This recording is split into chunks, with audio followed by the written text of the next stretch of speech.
Aurélien, ravi de t'accueillir ce soir et surtout que tu as accepté l'invitation. Welcome à toi alors. Ouais, merci de me recevoir, c'est gentil. Et puis encore une fois, je vous prie de m'excuser pour le retard, petit problème de connexion technique. Non, il n'y a aucun problème, on va rattraper tout ça. Et donc je vais annoncer un petit peu, je vais annoncer un petit peu à tous, pour ceux qui n'ont peut-être pas lu la bande-annonce et le programme de la soirée, donc avec toi. En fait, on va parler donc au programme, il y aura l'au-delà, la vie après l'âme or, on va parler du nouveau paradigme, de cette fameuse transition de la 3D vers la 4D, vers la 5D. On va parler aussi de créativité, parce que c'est super important, et bien évidemment de l'amour inconditionnel. Donc moi, ce que je te propose, c'est j'accueille également aussi les collabs de l'émission Björkio et Sonia. Je leur souhaite la bienvenue aussi. Bonsoir tout le monde. Bonsoir. Tu penses, Julien, à proposer les questions par écrit sur le chat pour qu'on puisse les proposer? C'est parfait, merci pour le rappel. Donc, je propose à tous, vous êtes dans le groupe Lightworkers, dans le groupe dans lequel se déroule le live. Je vous propose à tous, si vous avez des questions pendant l'émission, de poser tous vos questions sur le groupe, dans le chat. Et en fait, moi-même, Björkio, Sonia, on prendra vos questions en cours. Si on peut les immiscer dans la conversation, justement, on posera en direct les questions à Aurélien et on allouera une dernière partie de l'émission justement à ceux qui veulent prendre la parole et poser des questions pour directement intervenir auprès d'Aurélien. Donc voilà, si vous avez des questions, n'hésitez pas pendant l'émission à nous les poser. On est là aussi pour qu'il y ait un échange humain entre tous. Et Aurélien, donc voilà, j'avais annoncé un petit peu les sujets de l'émission. Donc moi, ce que je te propose, c'est je t'offre avec révérence la parole et je te laisse le soin de commencer et d'ouvrir le bal avec les énergies et les intentions que tu souhaites.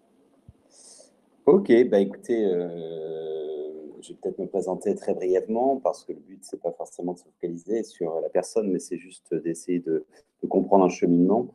Et le but du jeu ce soir, enfin aujourd'hui, c'est un petit peu d'échanger alors sur des thèmes qui sont, on en a 4, qui sont 4 piliers fondamentaux. On pourrait y passer quasiment une vie pour chacun d'eux.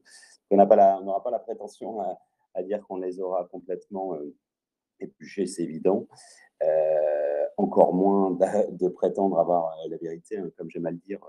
La vérité absolue n'est pas de ce monde, elle est la somme des vérités relatives. C'est pour ça qu'on s'incarne. Donc on en a tous un fragment, comme le diront mis. La vérité est comme un miroir dans la main de Dieu. Il est tombé, il s'est brisé, chacun en prend un morceau et toute la vérité s'y trouve.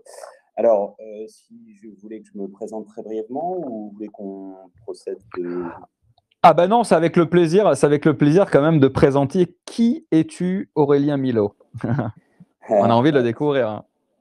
Oui, alors en fait, très simplement, je suis un gamin de 41 ans qui s'amuse, qui joue de la vie, qui essaie véritablement de composer de manière, on va dire, artistique en œuvrant sur différents tableaux. Alors j'ai plusieurs activités, plusieurs occupations, comment dire en anglais. Je m'occupe, mais aussi je m'amuse et donc j'en ai plusieurs. Pourquoi justement j'aime me présenter comme tel, c'est que je n'aime pas ces notions de carcan, de petites cacases, de hamster, et depuis que je suis gamin, je me refuse quelque part à la dualité. Et, alors, le concept est vu plus tard, des dimensions holistiques, holos en grec signifie global. Donc, ce que j'ai baptisé l'holistyle de vie, c'est-à-dire qu'en fait, je pense définitivement à une nouvelle ère, une nouvelle civilisation, quelque part 2.0, qui aurait une vision globale, transdisciplinaire, etc. Et je pense qu'on peut être banquier et à la fois artiste peintre. Je pense qu'on peut être comptable et je ne sais pas, faire du poney, des compétitions de poney, enfin peu importe. Je pense justement que ça fait partie de la complétude. On peut à la fois être spirituel et scientifique. On peut. J'ai jamais aimé ces questions-là. Quand j'étais petit, on me demandait tu préfères les frites ou les haricots verts, et je répondais forcément à côté de la plaque. Donc, tu préfères ta mère ou ton père, ni l'un ni l'autre, je plaisante, mauvaise joke. Et tu préfères inspirer ou expirer, c'est le même principe. Pour moi, ça n'a pas de sens. Enfin, c'en a un, mais disons que dans ce cas de figure, je pense que c'est, voilà, j'aspire en quelque sorte à voilà, être plusieurs et je pense que chacun de nous avons justement ces capacités à s'exprimer dans notre plus profonde complétude. Or, la société ne nous y mène pas forcément, et donc c'est à nous nous bouger en quelque sorte. Et il y a plein de choses qui sont mises en place pour le faire, donc c'est ça qui est assez intéressant. Alors, je vais répondre à la question, petite présentation. Alors, je suis, un premier temps, on peut dire qu'il y a tout ce qui est au niveau du bien-être de la personne, du développement personnel. Alors, je sais que c'est un peu galvaudé ce terme, mais on va dire évolution de la personne. Coaching de vie, mais c'est beaucoup plus large que ça parce que c'est au niveau spirituel, c'est au niveau, on va dire, affectif et autres. En fait, c'est développement de conscience, d'ouverture de conscience. Je préfère ce terme. Donc, on a un centre de bien-être ici où je vis à Bali, où on propose des retraites. Alors, c'est plus pour les anglo-saxons. Et en fait, on a une vingtaine d'activités qui sont assez larges pour essayer d'aider les gens. En fait, c'est basé sur la maïeutique, faire accoucher l'autre de lui-même. On ne va pas dire, voilà, ce qu'il faut être. C'est en fonction des aptitudes et des volontés de chacun. C'est un peu l'approche. Ça, c'est la première chose, sachant qu'il y a aussi toute une vocation caritative, vu qu'on finance à hauteur de la moitié de nos profits grâce à ce centre, un orphelinat où j'enseigne et que je co-gère. Donc, j'enseigne notamment la créativité, le développement personnel, enfin, pas mal de choses. La DAS, également, ici à Bali, enfin, l'équivalent de la DAS. Je travaille ici, enfin, j'aide aussi pour les prisons et autres. Voilà, ça, c'est, on va dire, le premier pilier. Ensuite, à la base, moi, je suis chef d'entreprise, donc, je suis encore chef d'entreprise. J'ai une société de prêt-à-porter, alors ce qui n'a rien à voir. C'est la mode, l'illusion des masques, de la mascarade. Mais c'est intéressant dans la mesure où ça a été très initiatique. J'ai passé une grande partie de ma vie, 10 ans à Shanghai, et j'ai beaucoup voyagé. J'ai réussi à faire 70 pays. Et en fait, j'avais choisi le commerce à la base pour ça, en fait, non pas pour fuir, mais pour aller à la rencontre du monde, du patrimoine mondial de l'humanité, les témoignages sociologiques, culturels et autres, de comprendre aussi de l'intérieur la dureté, la quadrature du cercle socio-économico, etc., enco-coco. Donc ça, c'est, on va dire, ma deuxième activité. Puis en parallèle, je suis également enseignant, professeur, conférencier. Donc, alors, pour différentes formations, le centre spirituel de Shanghai. Donc là, évidemment, c'est plus axé sur les thèmes qu'on va voir, par exemple, ce soir. Et également aussi donc à Bali. Et sinon, oui, professeur enseignant, c'est pour des écoles de commerce. Alors, je laisse un peu école de mode et école de commerce, donc c'est le Lyon, le Schema, le S-Mode, etc. Enfin, c'est des grosses institutions. Hein. C'est, pour ceux qui aiment les rankings et tout, c'est assez rigolo, mais c'est juste. Oui, elles sont bien reconnues. C'est des bonnes écoles, mais en fait, alors là, j'enseigne vraiment le commerce pur et dur. Mais toujours avec des vocations d'éthique, d'éco-friendly, essayer d'incarner en fait le changement qu'on veut voir dans le monde, mais dans cet axe où c'est les futurs ambassadeurs de demain, peut-être du CAC 40 et autres, et d'y injecter nécessairement de l'éthique et de faire en sorte qu'ils aspirent à une autre vision de ce qu'on a pu être, ce qu'on a pu avoir comme père, savoir faire du fric pour du fric et vaille que vaille, on en a rien à foutre de la planète, ce qui s'est un peu passé en quelque sorte. Et je vois que les mentalités changent. J'y enseigne également, alors c'est assez marrant parce qu'il y a tous ces trucs très ancrés dans la matière, hein, qui sont purs et durs. C'est pour des MBA, donc c'est l'équivalent de ce qu'on appellerait des masters, des Master 5, je crois. Enfin, pas plus. Hein, ouais, c'est ça, c'est des Master 5. Je crois que c'est des Master 5, ouais, tu as raison. Ouais, et puis d'autres doctorants, etc. Enfin, des gens qui vont être doctorants, PhD, etc. Avec justement toujours une vocation. Quand je suis des thèses, c'est toujours des thèses, toujours dans ces vocations, l'éthique, l'écophrénie, etc. Parce que ça me botte, parce que c'est motivant. Et quand je vois des jeunes générations qui poussent derrière et qui ont la génération Z, j'ai appris à la connaître, et en fait, elle n'est pas ce qu'on dit, c'est-à-dire elle a plein d'aptitudes et en fait, c'est un gros coup de pied dans la fourmilière de ce futur et ça me fait plaisir en fait. Donc voilà, on s'amuse. Donc là, bon, c'est pas forcément exhaustif, mais disons que c'est pas décousu. C'est-à-dire, moi, je travaille dans le textile à la base. Hein, je crée, on produit pour pas mal de marques et d'enseignes relativement connues. Je ne citerai pas pour faire la promotion. Et il y a un fil conducteur dans tout ça, en fait. Et je pense qu'il y a un fil conducteur, enfin, dans la vie de chacun de nous, qui résonne au-delà de cette présente vie. Je pense même avec d'autres incarnations. Je suis sur la route de la soie, du soi depuis le début de ma carrière, mais également depuis des lustres dans plein d'autres vies. Et je les recouvre actuellement en essayant de composer avec tout ça. Et alors, ça peut sembler pas très conventionnel comme approche. Ouais, carrément pas conventionnel. Et je justement, en fait. Et justement, quand on avait eu, tu sais, le débrief ensemble, moi, ce qui m'avait beaucoup plu, en fait, c'est là où il y avait eu un impact, mais vraiment fort, c'est que justement, les gens ont une image de la spiritualité, tu sais, qui est très cloisonnée, limite dans le domaine de la méditation, des chakras, des activités holistiques, alors qu'en fait, être spirituel, c'est être entrepreneur, c'est faire de la méditation, c'est faire des choses beaucoup plus terre à terre. En fait, c'est un ensemble de choses qui nous permet justement de devenir multicasquette, quoi, dans le fond. Exactement. En fait, justement, là, quand on a ce type d'approche, elle reste dualiste. C'est-à-dire quand on a l'approche de ouais, on entretient la matrice, etc., etc. Oui, si tant est qu'on n'a pas entre guillemets l'ouverture du cœur, parce que c'est pas nécessairement, enfin c'est pas reproduire le schéma les marchands du temple, hein, où Jésus pète un câble et il les tape, etc. Ça n'a rien à voir. La spiritualité, c'est le spiritus, c'est l'esprit, mais tout est spiritus. On n'est pas des bœufs, on n'est pas des machines. Donc, dès lors que vous êtes architecte, c'est dans votre esprit que vous voyez les plans. Comment ils viennent, vous les téléchargez, et ainsi de suite. Et en fait, avant de faire le gros œuvre, ils sont dans le spiritus, dans l'esprit, et ils s'incarnent dans la matière dans un second temps. Donc, en fait, toute approche, quelque part, est spirituelle. En fait, moi, je pars du principe profondément, de la même manière, je ne considère pas le carcan dogmatique et notamment religieux dans le sens galvaudé humain. C'est-à-dire, pour moi, le temple, il est intérieur, c'est contempler la vie. Et ça fait partie de tout ça.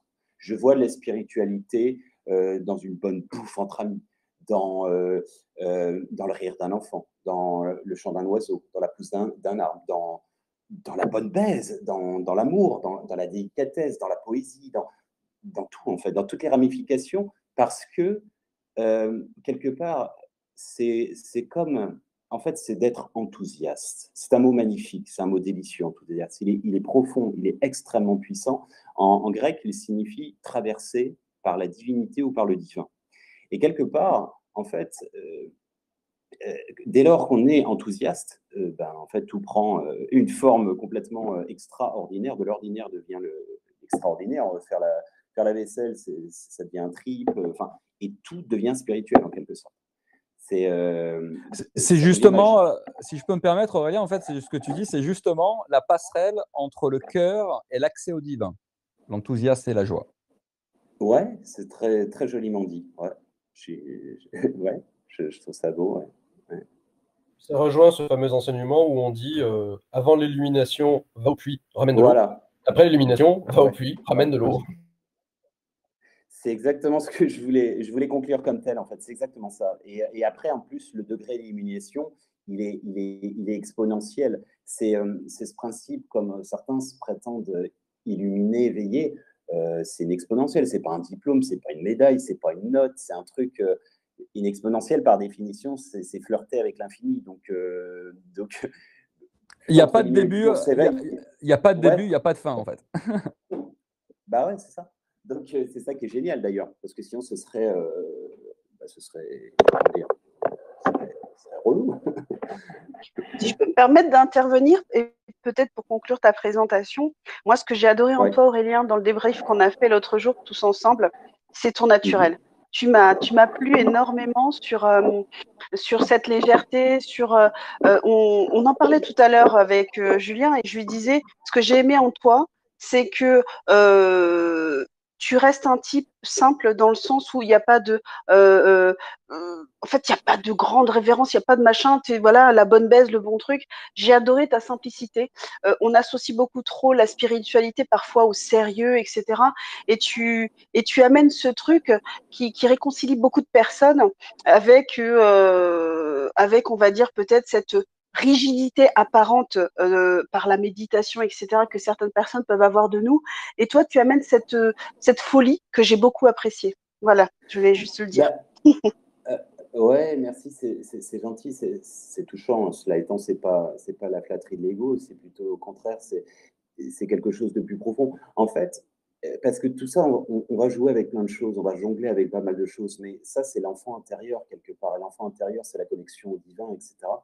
Et en fait, en effet, je me suis, excusez-moi, de temps en temps, je me suis tellement fait chier à la catéchèse, tous ces trucs-là. Mais voilà, non, mais sérieusement, en fait, ça puait la poussière. Je rentrais dans une église, il y avait l'orgue, j'avais envie de me tirer une balle.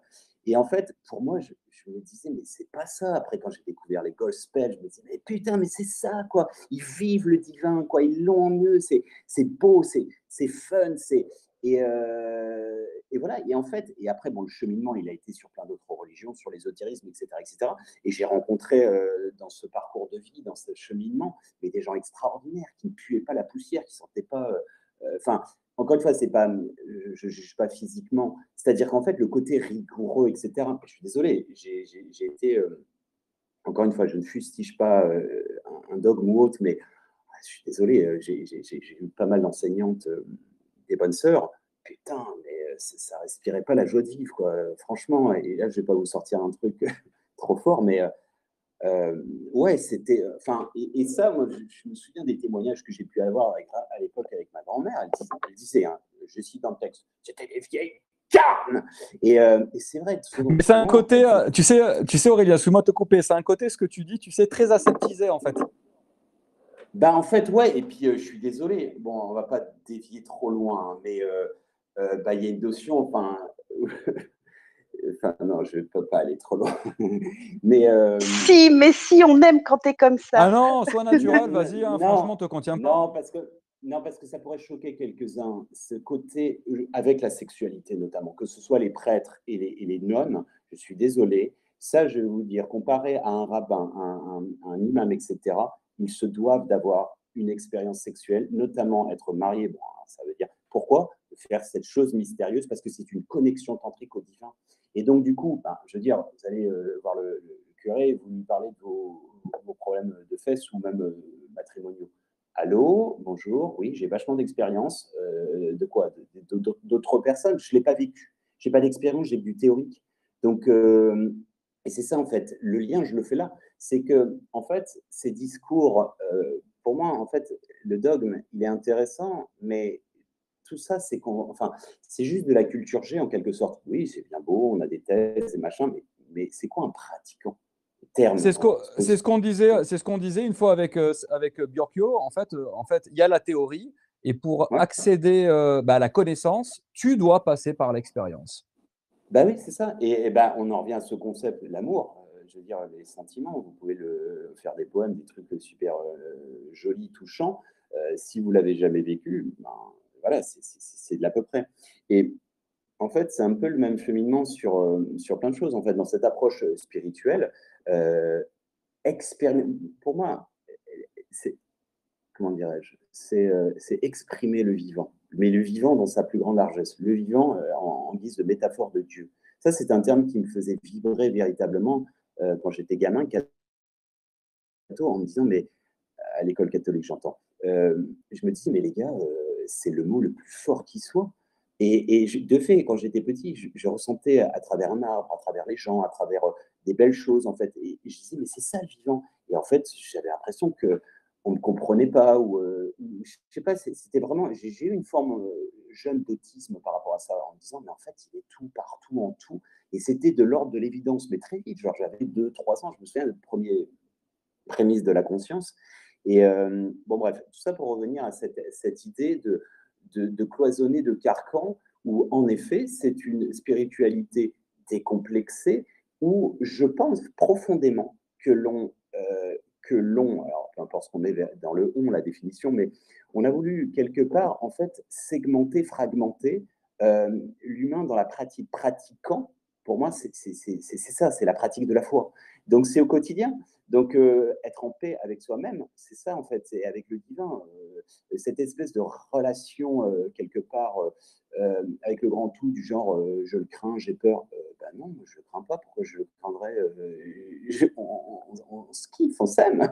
C'est un truc qui est assez... Et puis, bon, quand on fait de la merde, ben, voilà, on s'excuse, on essaie de trouver des solutions, etc. En fait, il y a une espèce de rapport, que soit, je ne parle pas nécessairement d'une religion parmi tant d'autres, mais il y en a une paire où ça a été utilisé, c'est sciemment, c'est historique, hein, je veux dire, je prends celle dont j'ai parlé, le concile de Nicée, pardon, 325, c'est l'instrumentalisation de Constantin, et puis après Théodose, etc., qui l'instrumentalise en se disant, bon, on les a un peu défoncés, les chrétiens, bon, ben maintenant, on va les utiliser, entre guillemets, en se disant, bah, c'est génial, on va unifier déjà le territoire, l'Empire romain, et au-delà, après, bon, bah, c'est toute la dérive de, on va convertir les gens, etc., etc. Donc, au nom de la foi, au nom de Dieu, au nom de l'amour, on va aller te faire plaisir, on va aller conquérir. Donc, tout ça pour dire que il y a eu une cassure profonde, et en fait, ce qui est intéressant, c'est de retrouver aussi les essences pures initiales, les genèses, en quelque sorte, des dogmes, dans le sens où la plupart des messagers, des prophètes, alors, prophètes, il y en a eu des connus et des non connus, hein, en général, ils avaient cette approche simple, c'est-à-dire Bouddha, Jésus et autres, ils se tapent des barres, quoi. Mohamed, etc., ils se tapent des barres. Ce sont des gens qui savent justement honorer le vivant dans cette... L'humour peut être spirituel, le sarcasme peut être aussi spirituel, et ainsi de suite. C'est très fin, l'humour, c'est très puissant. Et en fait, le côté, enfin, je ne sais pas, mais quelque part frustré des sachants qui ont plein de connaissances, etc. Ouais, c'est super bien, les gars, mais si c'est juste pour vous la péter et montrer que vous êtes, entre guillemets, supérieur en termes de connaissances, enfin, en termes de savoir plutôt, par rapport aux autres, c'est vain. Ça sert à quoi tout ça? Et je reviens justement, Aurélien, sur ce que tu disais, tu sais, sur ce côté sexe et sacré, justement, cette union qui permet d'accéder à des plans supérieurs. En fait, au bout du compte, on pourrait dire que c'est pas expérimenté, mais c'est s'expérimenter. Ah voilà, regarde, elle est très belle celle-là. Elle est bonne, Je hein? te citerai, elle est très bonne. Ouais, ouais. Mais oui, mais en fait, on va aller plus loin. Poussons un peu le vice. Non, la beauté de la chose mystérieuse. Dans le tantrisme, en fait, même dans l'hindouisme primordial et même enfin, très mystique, en fait, nous sommes comme des muses. Comme des muses, je suis en train d'écrire un ouvrage dans ce sens qui s'appelle L'amusement. Mais dans le sens de l'amusement, c'est une artiste channeling. Bon, bref. En fait, il est dit dans cette philosophie qu'en quelque sorte, les esprits s'incarnent dans la matière. Parce qu'en fait, ils sont vachement frustrés de ne plus être dans l'émotion, dans les basses vibrations, quelque part. Et en fait, dans cette approche, il y a une espèce de connexion avec les esprits, avec les énergies, en fait. Et c'est quelque chose, en fait, qui devient mystico-magique, en fait, l'acte de sexualité et d'amour, évidemment. C'est quelque chose de grandiose. C'est d'ailleurs intéressant de pousser au maximum pour quelle est cette grande... C'est pas que physiologique, c'est pas que l'orgasme, c'est beaucoup plus profond que ça, si je puis dire. Bon, on ne la relèvera pas, hein, celle-ci. Ça dépend. Ça dépend. Hein. Non, mais en fait, c'est une reconnexion. En fait, le moment de l'orgasme, c'est l'abandon total. C'est lorsque l'on perd, en fait, on se libère de la prison égotique, du petit corps que l'on a, de la pensée, etc., etc. Et en fait, c'est recouvrer cette unité originale que nous avions avant de s'incarner dans la matière. Donc, et notamment quand on a trouvé la parèdre, c'est une métaphore, c'est la déesse et les dieux, enfin, c'est comme deux pièces d'un même médaillon. Et bon, alors, quand il y a l'amour très puissant énergétiquement, c'est le Saint Graal. Donc, mais les flammes jumelles, etc., etc. Mais en fait, c'est sacré, en fait. C'est quelque chose sacré. D'ailleurs, ça crée du 2 en 3. Enfin, c'est un peu magique quand même, l'histoire. Hein. 9 mois plus tard, arrive une nouvelle petite personne. C'est quand même un truc de malade. Donc, mais en psychanalyse, c'est ce qu'on appelle la petite mort. C'est-à-dire quand vous atteignez l'extase, ensuite, vous redescendez parce que vous redescendez parmi les hommes. C'est la chute. Les hommes avec un grand H. C'est-à-dire adamique, la matière, c'est très métaphorique finalement. Bon, Jardin d'Éden, on pourrait en discuter sur un plan beaucoup plus métaphorique que, a priori, très binaire. On est l'absolu, on est dans le grand tout et on s'incarne dans la matière pour faire l'expérience de la dualité. Un mot extrêmement important, exister, signifie étymologiquement se segmenter, se fragmenter. On fait partie du tout. Vous faites partie de la peinture. Comment vous voyez la peinture? Vous ne pouvez pas. Vous faites comme un peintre. Vous êtes obligé de faire un pas en retrait pour admirer et voir le relief, en fait. C'est la même chose, en fait. Donc, nous sommes incarnés comme tels pour justement cette expérience de la dualité, mais de la segmentation des autres, toi, moi, etc. Et en fait, quand on est dans cet acte sexuel, c'est d'ailleurs ce qui est recherché aussi à travers tous les phénomènes d'addiction, quelle qu'elle soit, pas que forcément la drogue ou l'alcool, même la boulimie, etc. La boulimie, c'est encore une autre. Les problèmes de troubles alimentaires, c'est aussi souvent lié à un problème d'affection. Mais disons que, en fait, tout ça, c'est souvent une quête inconsciente d'unité. Mais la frénésie que l'on a actuellement, social media, etc., on va être liké, on va être partout sans être nulle part à la fois. C'est une espèce d'aspiration à recouvrer l'unité. Et c'est intéressant parce que ça montre qu'il y a une volonté derrière de se reconnecter, mais pas artificiellement, genre je t'ai liké, t'es pas liké, donc je fais des ouin-ouin, etc. Le côté pathologie qui en découle, c'est dramatique. Et d'ailleurs, il y a des conséquences assez troublantes. Mais voilà, donc pour en revenir à ce truc décomplexé de la spiritualité, parce que voilà, je pense que c'est en ça où la spiritualité est quelque part en crise, c'est qu'elle n'aura, à certains égards, pour pas mal de gens, enfin plutôt la religion, c'est qu'elle ne répond plus à certains égards, à certaines, la vie de tous les jours, quoi. S'il faut soit choisir entre un truc très monacal,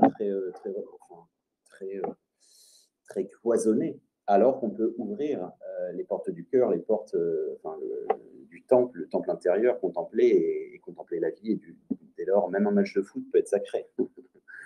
Surtout quand l'équipe de France gagne. Ou le PSG.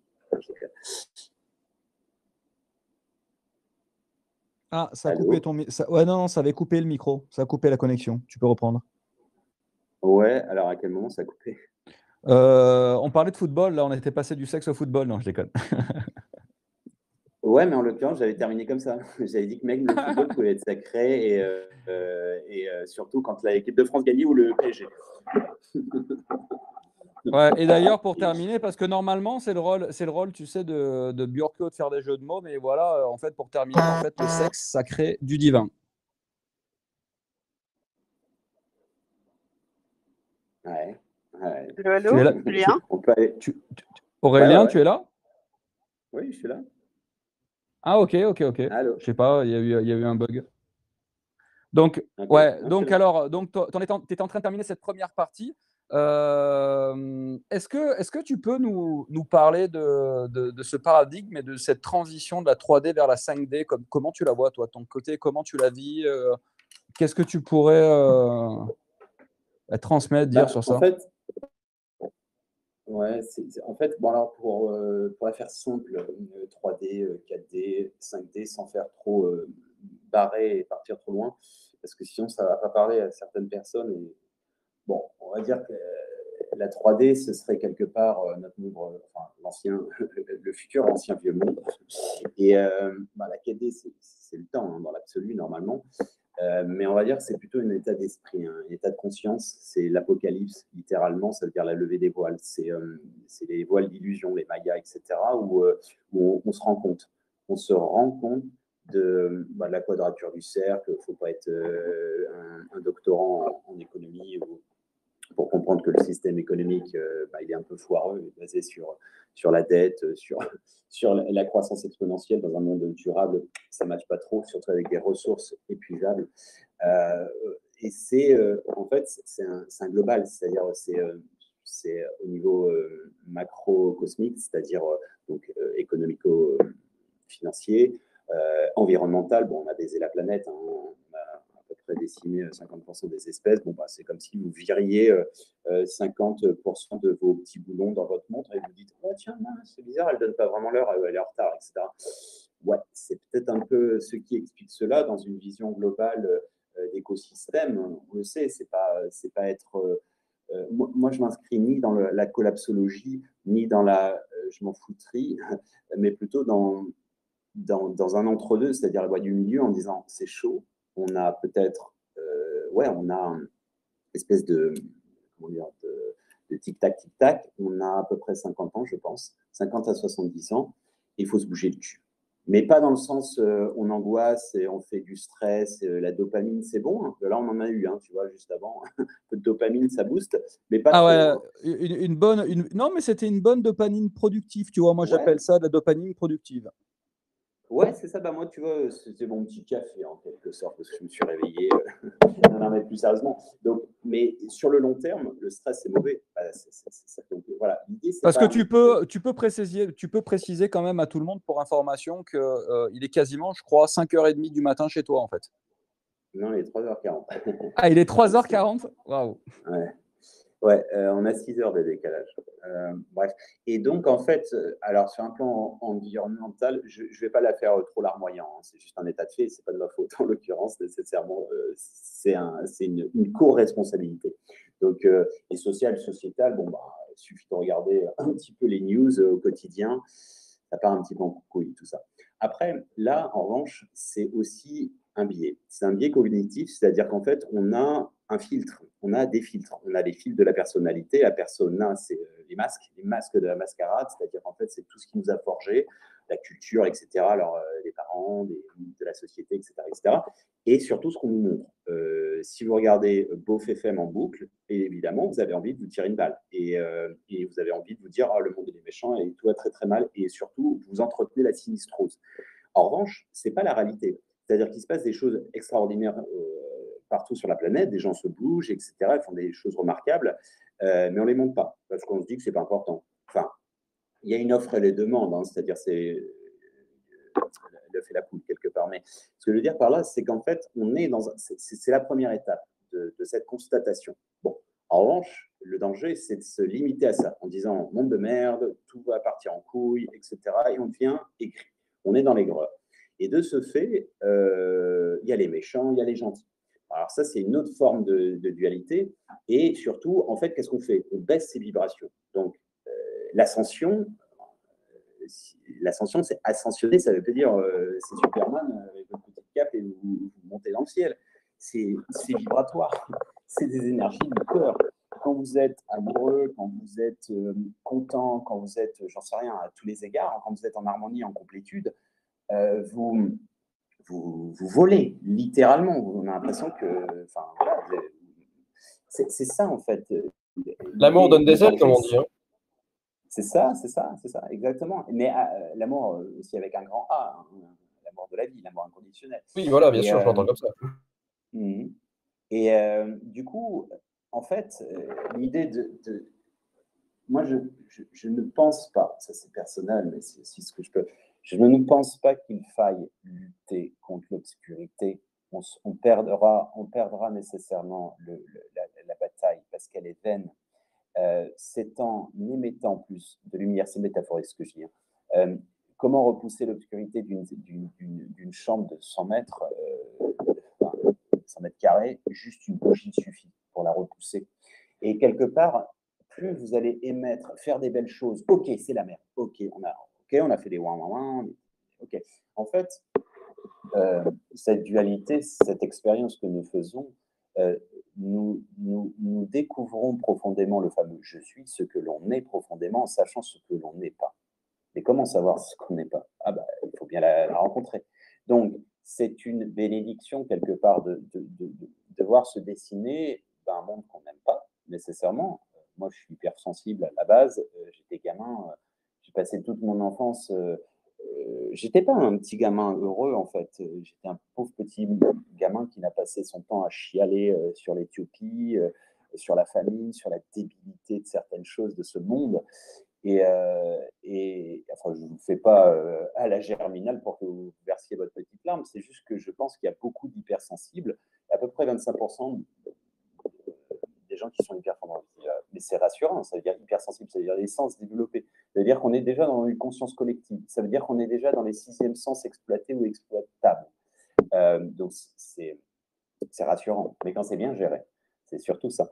Donc, tout ça pour en revenir sur cette idée de transition, en fait, l'AKD, on pourrait considérer que c'est une prise de conscience. On se dit, bon, ok, c'est pas reluisant tout ça, il y a un moment où on sait très bien que ça ne peut pas continuer en l'état, donc soit on est vénère, je suis désolé, et on pète tout, ou bien on se dit de manière pragmatique, ok, on compose, on évite de faire une chasse aux sorcières nécessairement, parce que dans le système de la terreur, la Révolution française, il y a 250 000 personnes qui sont quelque part injustement butées pour rien, enfin, voilà, comme dans toutes les révolutions, dans un pays où vous étiez intellectuel, vous aviez juste des lunettes, parce que vous pensiez, on vous butait, on vous tabassait. Les profs se faisaient tabasser parce qu'ils incarnaient la réflexion, la liberté, etc.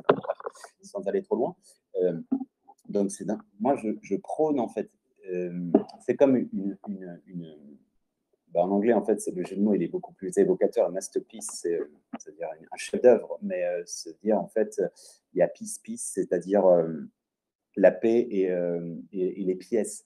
En fait, soit vous prenez de ce chef-d'œuvre, donc une œuvre en décrépitude, et vous ne prenez que les petits fragments et vous le restaurez en quelque sorte au laser, etc.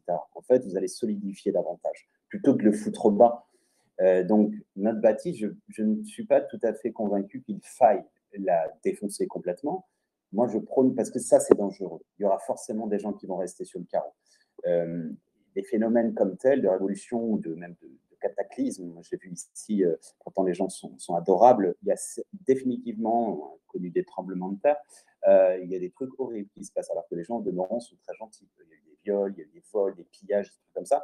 Donc, la dimension chaotique, ténébreuse, peut faire peur à de nombreux égards. Donc, moi, je prône beaucoup plus à un truc du genre, bon, ça marche pas, les gars. On constate ça. Donc, la deuxième partie, c'est, encore une fois, c'est pragmatique. Moi, je prône un triptyque qui se veut comme suit, c'est un élan, entre guillemets, insuffler un élan de lucidité. Donc, lucidité, lux en latin, c'est la lumière. Sous-entend, on n'est pas des teubés, on n'est pas des moutons de panurge. Cela étant, on n'est pas non plus dans l'aigreur. Donc, deuxième pilier, c'est l'optimisme. L'optimisme, l'enthousiasme. Et 3, c'est le pragmatisme. On n'est pas là que à fumer des pètes autour d'un beau discours ou vers un canon, etc. Je précise, je ne prends pas de drogue et je ne bois pas d'alcool, j'en ai plus besoin. Et j'avais d'ailleurs une question à ce sujet, Aurélien. Est-ce que toi, aujourd'hui, ton lieu de vivre et ta manière de vivre, tu considères que c'est une transition, on va dire, quand je dis je dis en général, c'est une transition entre la 3D et la 5D, c'est-à-dire le lieu où l'on peut vivre et la manière dont on va vivre. Ouais, alors en fait, c'est super intéressant que tu me nommes comme tel, parce qu'en fait, oui, alors, notre centre, c'est pas pour faire de la pub, là pour l'instant il est fermé, et quand on est ouvert, en général, il est blindé, donc je suis pas du tout dans ce truc-là. D'ailleurs, je fais aucune pub, tous mes bouquins sont gratos, donc, rien à vendre, moi j'ai beaucoup à donner surtout. Enfin, si tant est que les gens souhaitent le recevoir. Pour répondre à ta question, notre centre s'appelle Shambhala. Donc, il y a évidemment la métaphore de Shambhala. Shambhala, c'est la complétude. C'est le paradis qui n'est ni terrestre ni céleste, bien qu'il y ait des lieux a priori au Tibet. Moi, je suis allé en Mongolie, il y en a un autre, c'est Shambhala. Bon, c'est le paradis intérieur. D'accord? Donc, ça veut dire que c'est la complétude. Et une fois que tu as retrouvé ça, quand je suis à Shanghai, je suis au paradis. Quand je suis à Valenciennes, à Schnorr, d'où je viens, je suis au paradis. D'accord? Donc, mais pour répondre à ta question, en fait, Shambhala, c'est quoi? C'est aussi Shanghai et Bali. Shanghai, c'est 25 millions d'habitants, c'est la ville qui brûle par tous les bouts, c'est la ville de l'entrepreneuriat, c'est New York en 2.0, comme on dit quelque part.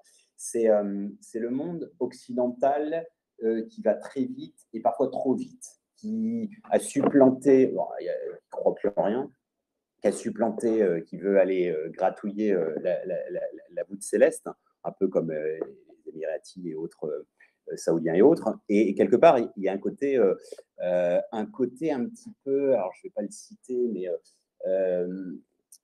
bah, on le connaît tous, mais un peu mégalo qui, en fait, c'est la tour de Babel. Okay, donc, c'est ce côté matérialiste exclusif. Je ne suis pas contre le matérialisme, hein, le confort, c'est sympa. Hein, bon, mais bon, bref, pour moi, j'ai vu la fin d'une civilisation là-bas. Okay. L'Occident qui oxyde, mais à son paroxysme. C'est-à-dire qu'on n'a plus de rêve. Si. On est juste lobotomisé pour ne plus réfléchir et pour consommer, je suis désolé, hein, pas tout le monde, comme des bœufs. C'est-à-dire, on consomme, et vaille que vaille. Il n'y a plus de tissu social, on n'a rien à foutre des autres, etc. Bon, welcome to 1984. Bienvenue dans un monde dont on ne veut pas. Et donc, ça, j'ai vu la fin d'une civilisation et j'ai vu les prémices d'une nouvelle ère, en effet, présentement ici, avec des gens, en fait, que ce soit des locaux, des gens comme ça qui viennent, qui ont des différentes vies, je ne suis pas en train de dire que c'est ici que ça se passe, c'est partout que ça se passe. C'est juste, je vois, en fait, beaucoup de profils où, en fait, tout de suite, on se comprend. On a voyagé, on a eu des difficultés, et les gens, en fait, aspirent à quoi, si je devais la faire simple, à une vie qualitative. Il y en a marre de faire du fric pour du fric, on ne le verra jamais, on ne verra pas nos enfants, etc.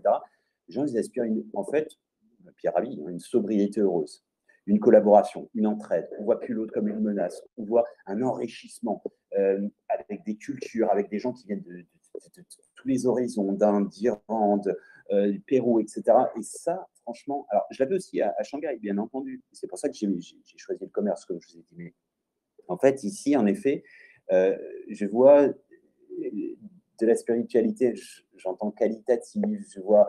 Et ouais, ça me réjouit profondément. Je vois du pragmatisme. Quand je dis du pragmatisme, par exemple, c'est. Je vous ai dit, j'enseigne à la DAS et à l'orphelinat de Bali. D'ailleurs, j'y vais tout à l'heure.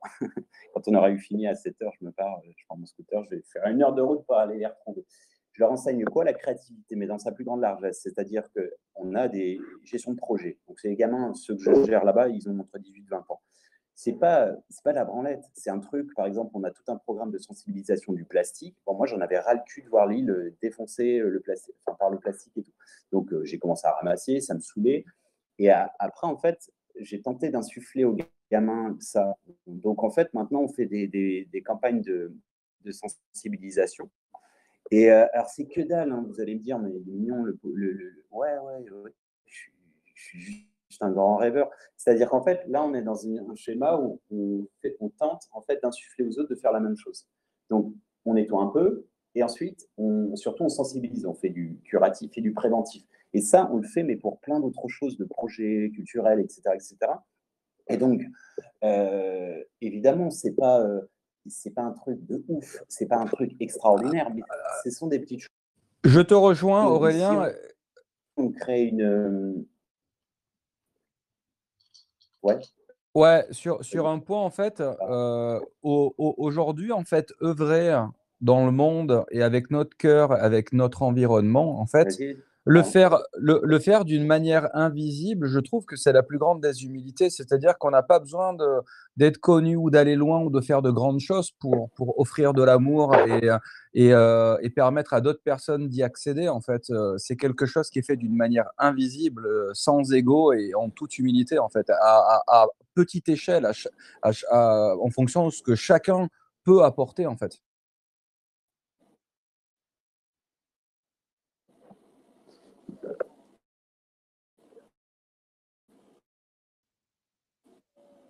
Tout le monde est là? Aurélien, Seb, Sonia? Il y a un bug d'internet? Oui, c'est bon. Ah, ok, c'est Aurélien, peut-être qu'il y a un aussi petit bon pour souci moi. là. C'est Aurélien. Ouais, Aurélien, Aurélien, visiblement, bloque. Aurélien, il y a un problème. Je ne sais pas, Aurélien, si tu nous entends, mais ce que je te propose, s'il y a un problème de son, par exemple, tu peux sortir du salon et re-rentrer dedans, parce que quelquefois, il peut y avoir des problèmes sur Telegram. Et en attendant que Aurélien revienne, je vous propose, si vous avez des questions ou quoi que ce soit, n'hésitez surtout pas à les poser sur le chat, hein.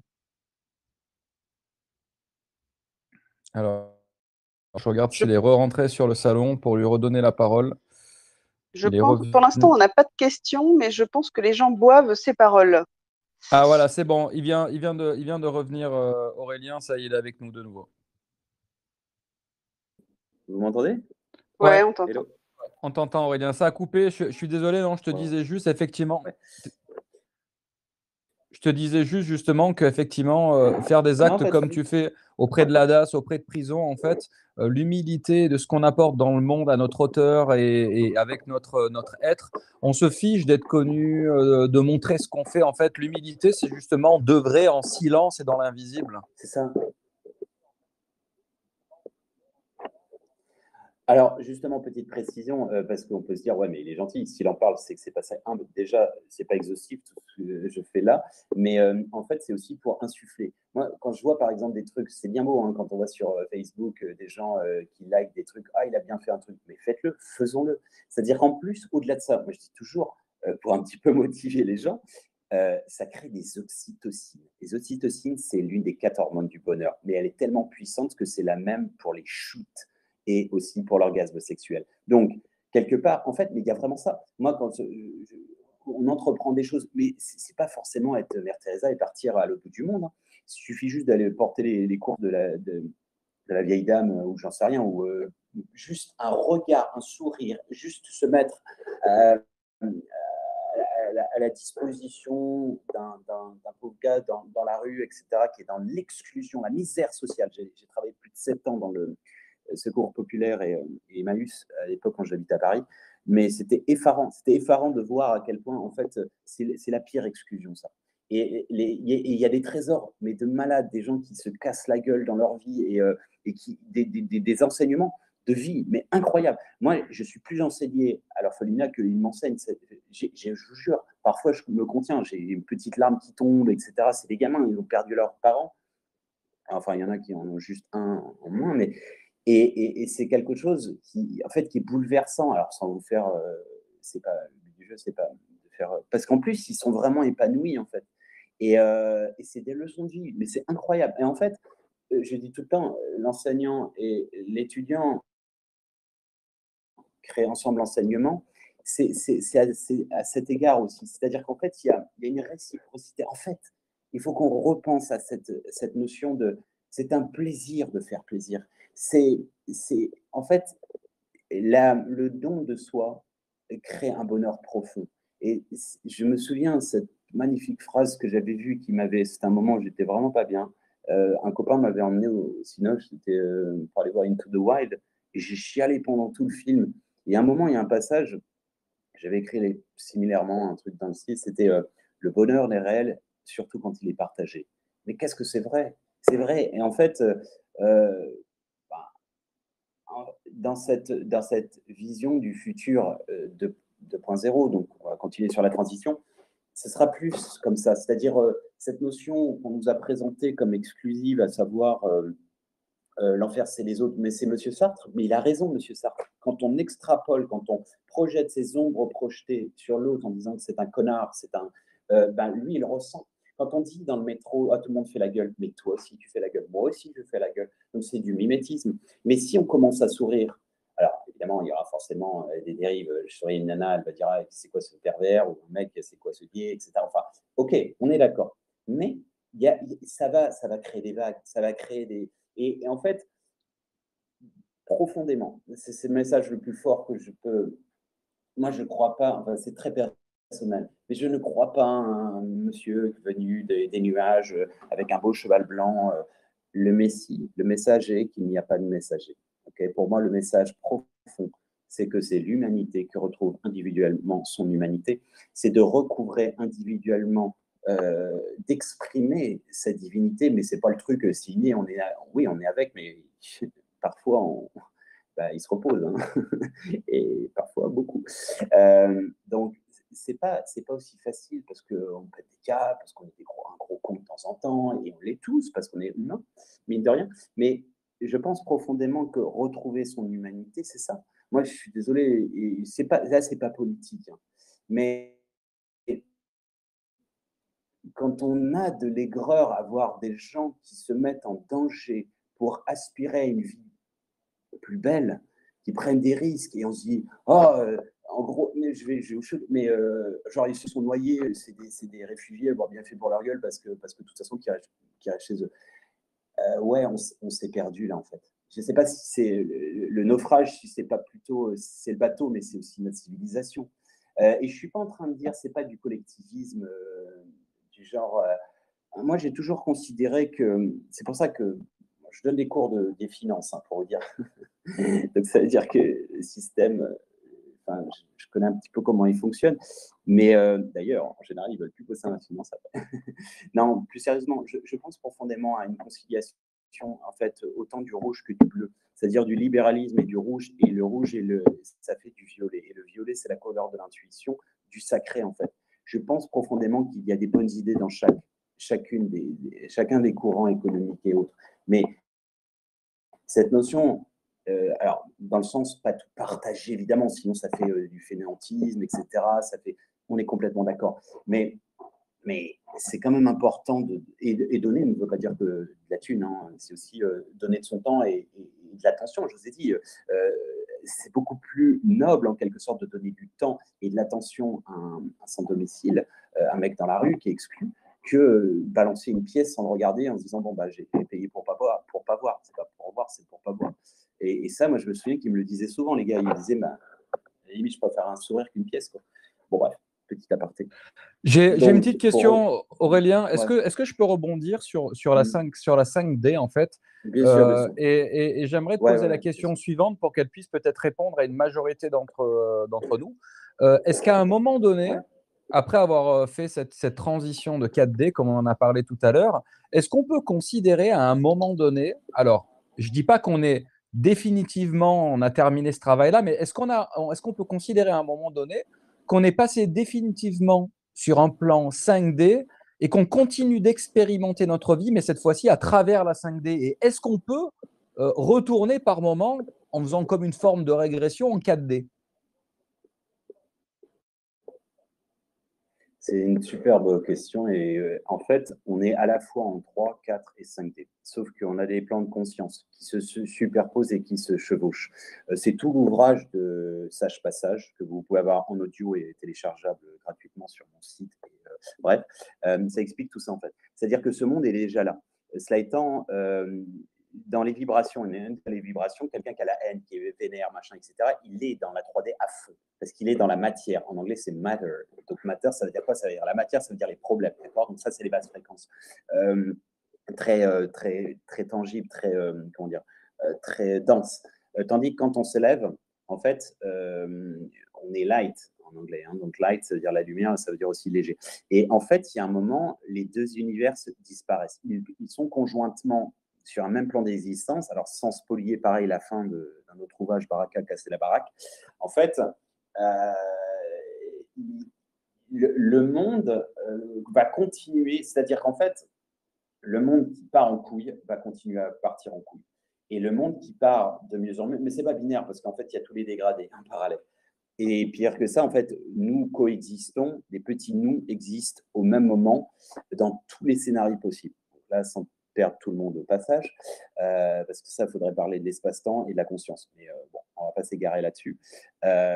J'en parle sur ma chaîne YouTube, par thème comme tel. Mais pour revenir à ton point, oui. C'est-à-dire qu'en fait, si d'où aussi le fait de garder des activités dans l'ancrage, hein. La finance, tout bordel, prendre le métro aussi de temps en temps, c'est ça. Moi, je souhaite quand même rester dans la 3D, parce que justement, faire des ponts, on a besoin de faire des ponts. On a besoin d'aider aussi certains dans la 3D, donner des clés, etc., pour faire ce passage. ce passage dans la 4 et ensuite dans la 5D. Donc, pour répondre à ta question, en effet, théoriquement, on peut, en fait, il y a des gens qui vibrent déjà, mais sans nécessairement le conscientiser. C'est-à-dire que c'est pas un truc, c'est pas Disney non plus, hein, c'est pas un truc de science-fiction où vous voyez un truc, enfin, on n'est pas sous champi non plus. Hein.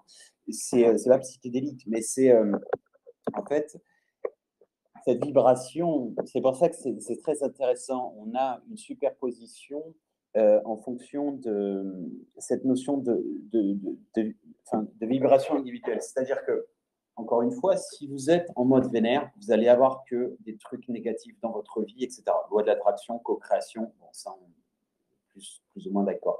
Mais au-delà de ça, en fait, le monde, quelque part, est vraiment en train de se séparer.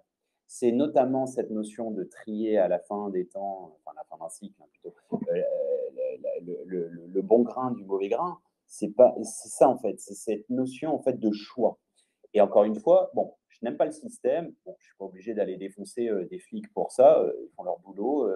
Je n'aime pas le système. Bah, je propose. OK, c'est quoi tes solutions? Voilà, pragmatique. Voilà. Je lisse une constitution, une vision. J'aime pas mon taf. Bah, je me fais des formations. Je crée le boulot que je veux, etc. etc. Donc, et quelque part, on voit dans ce cheminement, dans cette transition, on voit énormément de gens. Le Covid de sens, a mis en relief justement ce non-sens à de nombreux égards de notre société. Et il y a plein de gens en fait qui sont dans des transitions. Moi, j'en vois des gens qui ont 50 ans, 55, qui sont. Pourquoi je dis ça? Parce qu'il y en a d'autres plus jeunes, bien entendu, mais c'est super. C'est couillu, hein, à 55 ans, de se dire non, mais en fait, je ne veux pas attendre la retraite, j'ai 10 ans. Et les gens, ils pourraient rester comme ça. Non, et ils se mettent dans la naturopathie, ils se mettent dans, je sais pas, des trucs alternatifs, en fait, qui font sens pour eux. Et même quitte à gagner moins, etc., à se mettre en risque parce qu'ils savent qu'ils vont un peu galérer, etc. Et ça accouche de plus en plus. Ça accouche de plus en plus. Et ça c'est typiquement de la transition opérationnelle. Donc, mais à terme, évidemment, plus on va être comme tel, parce que c'est très compliqué de résumer aussi. Justement, j'étais en train de t'écouter, j'étais absorbé, et donc alors, est-ce qu'on pourrait dire qu'en fait, que tout est réuni quand on parle de 3D, 4D, 5D, comme le temps, l'espace, est-ce qu'on pourrait considérer que tout est réuni en un et même point de dimension? Et qu'en fait, on a tous besoin de nous remettre sur certaines fréquences, par exemple, 3e dimension, 4e dimension, pour accompagner d'autres personnes en fonction des métiers et de ce que l'on fait. Un petit peu comme toi, qui est multicasquette, qui est entrepreneur et qui est devenu un entrepreneur spiritueux, quoi. Bah, en fait, oui, c'est pour ça que… Alors, du coup, si on en vient à d'autres choses, pourquoi aussi ces thèmes, pourquoi la créativité parce que en fait, la créativité, c'est pas, je suis désolé, c'est pas lucher avec les beaux designs, c'est la Nelly Caro, regarde comme le petit rose pistache et les trucs. Enfin, bon, bref, vous avez compris l'histoire. C'est pas ça. C'est pas que ça la créativité. La créativité, c'est trouver des solutions.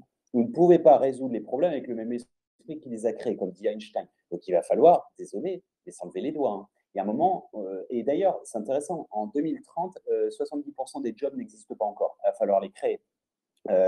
Et moi, j'invite justement, c'est ça cette émulation, c'est de faire des parallèles, c'est-à-dire artistiques avec de la thérapie, ça s'appelle la musicothérapie par exemple, entre autres. Les médecines conventionnelles avec traditionnelles, l'Ayurveda, la médecine traditionnelle chinoise que j'ai pu étudier des années, l'Ayurveda en Inde et en Chine, traditionnelle chinoise, et de faire des ponts, c'est-à-dire entre la science et la médecine, entre la science et la spiritualité, et etc., etc. Et arrêter ces petits carcans à l'intérieur des disciplines scientifiques, notamment la neuroscience, avec l'intelligence artificielle, etc. Et surtout, foutre la putain d'éthique, bordel de merde. C'est-à-dire que là, on part, c'est bien, hein, c'est très aventurier, neurosciences, etc. Je suis à fond dedans. Mais les trucs, les délires type Black Mirror, ok, on va foutre la conscience du porc, ok, bon, demain c'est nous. Et quoi, on se réenveloppe et on vit 150 000 ans. C'est quoi le délire? Google est en train de préparer ce qu'on appelle le projet Gilgamesh. Ils veulent atteindre la mortalité. Je suis désolé, c'est encore une fois, c'est un délire mégalomane. C'est quoi? Ça veut dire on veut supplanter la dimension divine. C'est dangereux. Science sans conscience n'est que ruine de l'âme. C'est à tous les égards. C'est dans le commerce, c'est dans dans la médecine, c'est dans la science. Et il faut revenir à des essentiels. Est-ce que le progrès est progrès s'il n'est pas consenti dans l'intérêt global des gens, respectueux du vivant, de la vie absolue, l'individu et surtout la nature, etc. Et en fait, c'est en ce sens où la créativité sera, si on fait le lien, sera et nécessaire. C'est à tous les égards, parce qu'en effet, on n'a pas les solutions actuellement. Enfin, non, pardon. Elles ne sont pas encore dévoilées ou révélées, mais elles sont là. Dévoilées, il y a un voile encore, dévoilées. Ça veut dire qu'elles sont contingentes, elles sont en potentiel. Donc, c'est à nous tous, c'est le gros brainstorming mondial qui va faire que. Donc, plus les gens s'éveillent individuellement et plus on s'éveille collectivement, plus on fait des cercles de discussion, de réflexion à différents égards, et plus on va avancer ensemble. Il n'y a pas un mec qui va arriver, ah putain, j'ai la science infuse et je connais tout, etc. Sinon, il serait relou en plus. Et le pauvre, il serait buté en plus. Donc, c'est ça, il faut organiser des colloques et des transdisciplinarités dans le sens, oui, je suis convaincu qu'il y a énormément de solutions non conventionnelles qui vont surgir. Je ne voudrais même pas en sortir parce que je sais que ça paraîtrait complètement perché, mais en fait, pour nettoyer notre planète, parce que là, binairement, la planète, en gros, le permafrost est en train de se réveiller avec, c'est tout ce qui est glaciation, etc. Il contient du gaz et les virus, etc. Là, ça va partir en sucette, l'histoire. Ah, c'est le problème à gaz à effet de serre, et aujourd'hui, c'est le problème d'ordre climatique pour notre futur, justement. C'est-à-dire que là, la planète est en train d'être détruite, et justement, si on ne se réveille pas, mais très vite, sur des actes individuels, à travers des actes individuels chacun de ce qu'on peut faire pour préserver ce stress par rapport à notre mode de consommation, la nourriture, les emballages, la surconsommation, surproductivité, effectivement, on continuera de détruire notre planète, et ce n'est pas de cette manière-là qu'on va pouvoir vivre en équilibre, quoi. C'est exactement, depuis tout à l'heure, je cherchais un moyen de caler un commentaire, c'est exactement ça en fait, c'est-à-dire que il y en a beaucoup qui disent oui, actuellement, le pouvoir des 99%, c'est le pouvoir du consommateur.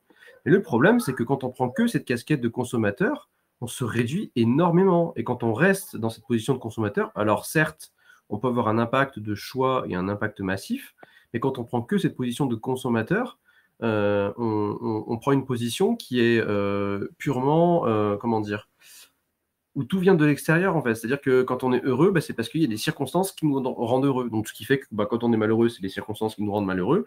Donc c'est toujours la faute de l'extérieur, c'est jamais de soi. Et tant qu'on ne se recentre pas sur soi et qu'on ne retrouve pas finalement une forme de quiétude de l'intérieur, on ne peut pas véritablement avancer et progresser. Et c'est exactement ce que le contexte général est en train d'amener à faire, en tout cas chez de plus en plus de monde. Exactement. À vrai dire, en fait, c'est cette société consumériste à outrance et hyper consumériste qui aussi a biaisé deux notions qui sont différentes entre le plaisir et le bonheur. Le plaisir, c'est le plus de plus. En fait, c'est un élément extérieur. C'est genre de la barbe à papa. C'est-à-dire, en fait, tu vas avoir des sensations, etc., mais ça ne tient pas au corps. Alors, on a besoin plus d'amour, plus de contact, plus de thunes, plus de matériel, etc.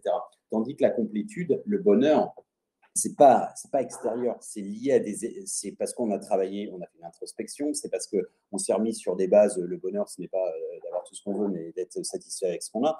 Donc c'est tout un travail qui a été fait, mais ça veut dire que la complétude, elle est intérieure. Ça ne veut pas dire que tu n'es pas affecté par le monde extérieur, mais tu n'es pas déstabilisé. Et ça, c'est une scission qui est super intéressante sur laquelle de travailler dans le nouveau format d'éducation du futur. Ça, c'est de ne pas avoir conditionné l'avoir au plaisir, l'avoir à l'être finalement substitué.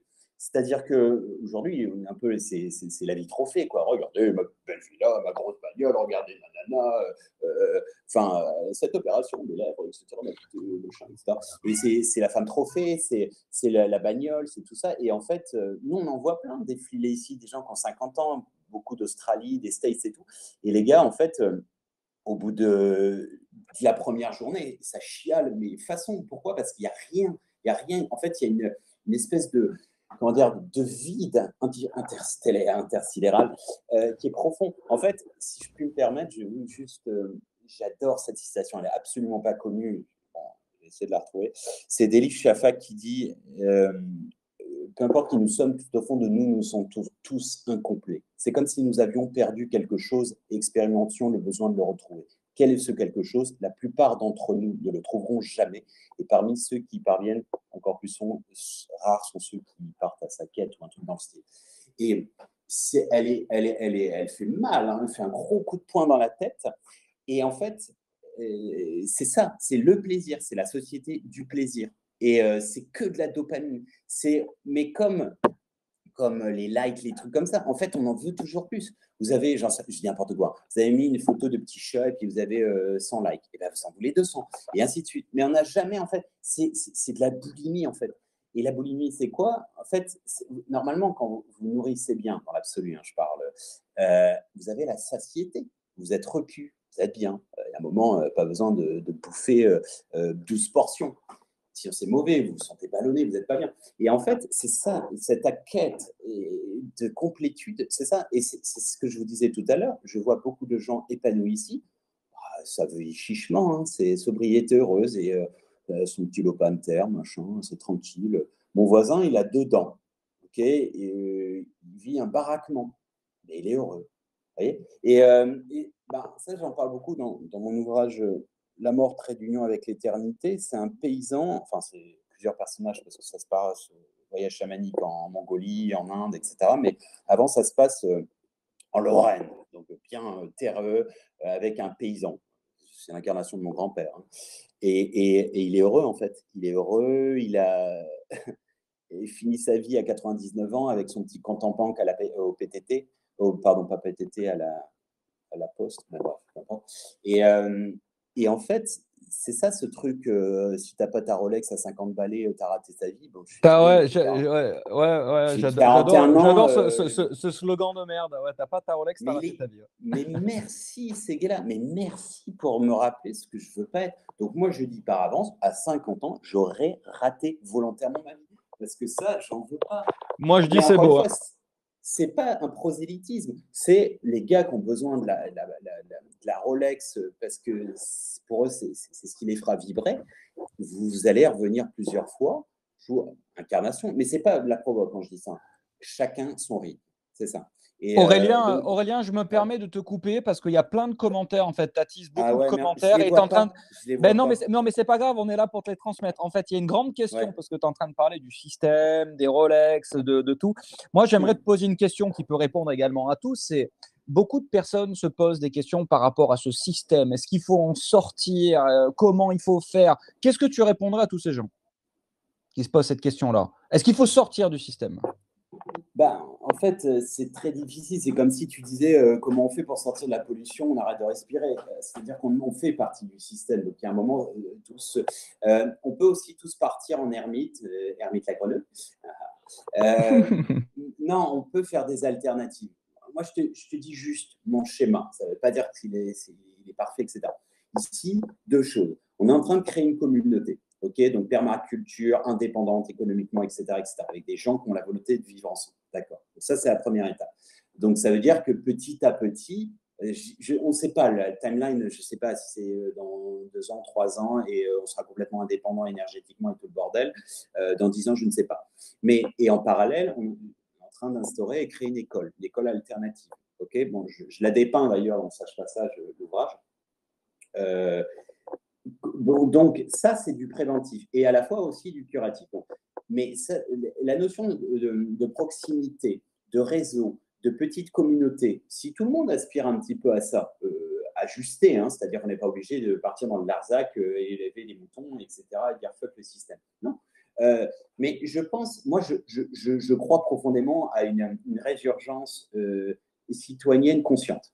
C'est-à-dire, parce qu'il y a un truc qu'il faut quand même garder en tête, c'est nous la carte bleue, hein, c'est nous le pouvoir d'achat. Donc, il y a un moment, je vous dis franchement, dans le futur, mais ça fait déjà des années que je le dis, le bio, c'est une joke, c'est une blague, c'est une mauvaise blague, c'est sur les autres produits qu'il faut écrire merde. Attends, ça a coupé. Attends, Aurélien, il y a une coupure. Reprends si tu peux juste. Tu en étais au bio. Ce que tu pensais du bio, parce que ça a coupé ton Internet. C'est une blague, le bio. C'est-à-dire que c'est sur les autres produits qu'il faudrait écrire merde. C'est juste, c'est scandaleux de se dire, ouais, non, on peut utiliser les produits de merde raffinés qui défoncent la planète et tout. Non, il faut imposer à terme un mouvement citoyen, boycott. Gandhi l'a montré, cette notion de, comment dire, de non-violence. Si on arrête de consommer des produits de merde, il y a un moment, ils ne pourront plus en vendre. Donc tout le monde se mettra au diapason. Moi, je l'ai vu dans le textile. Zara a décrété, nous, ça faisait 10 ans qu'on était en train de proposer nos produits éco, machin, éco-friendly, etc., etc. Tout le monde n'en voulait pas, ils disaient que c'était plus cher. Et c'était pas normal que c'était plus cher. Et Zara a dit, c'est la tendance. Alors, comme des moutons, tout le monde suit, toutes les enseignes. Donc, mais c'est très bien. Mais ça, il faut le faire dans l'alimentaire. Il faut passer tout au crible. C'est-à-dire qu'en fait, mais c'est pas défoncer tout. C'est juste, en fait, c'est faire les choses de manière pragmatique et rationnelle. C'est-à-dire qu'on peut... ça fait... 10 ans que je travaille sur un programme de transition, mais à l'échelle même économique et sociétale. Oui, je pense qu'il va falloir même passer par une bulle verte, mais pas facho vert, hein. Bulle verte dans le sens où si d'aventure, malheureusement, on ne peut pas, comment dire, parce que la bourse, il y a un moment, elle va se péter la gueule, hein, franchement. Donc, il y a un moment, s'il faut passer par... Je vais faire une analogie. Je traite des addictions. Je suis un ancien addict d'ailleurs. Quelqu'un qui a des addictions en drogue dure, héros, etc., ne stoppe pas du jour au lendemain. Il est bien obligé de se sevrer parce que c'est dangereux sinon pour lui. C'est pareil. Je pense qu'il va falloir y aller progressif, mais rapide quand même, hein, parce qu'on n'a pas 150 ans devant nous.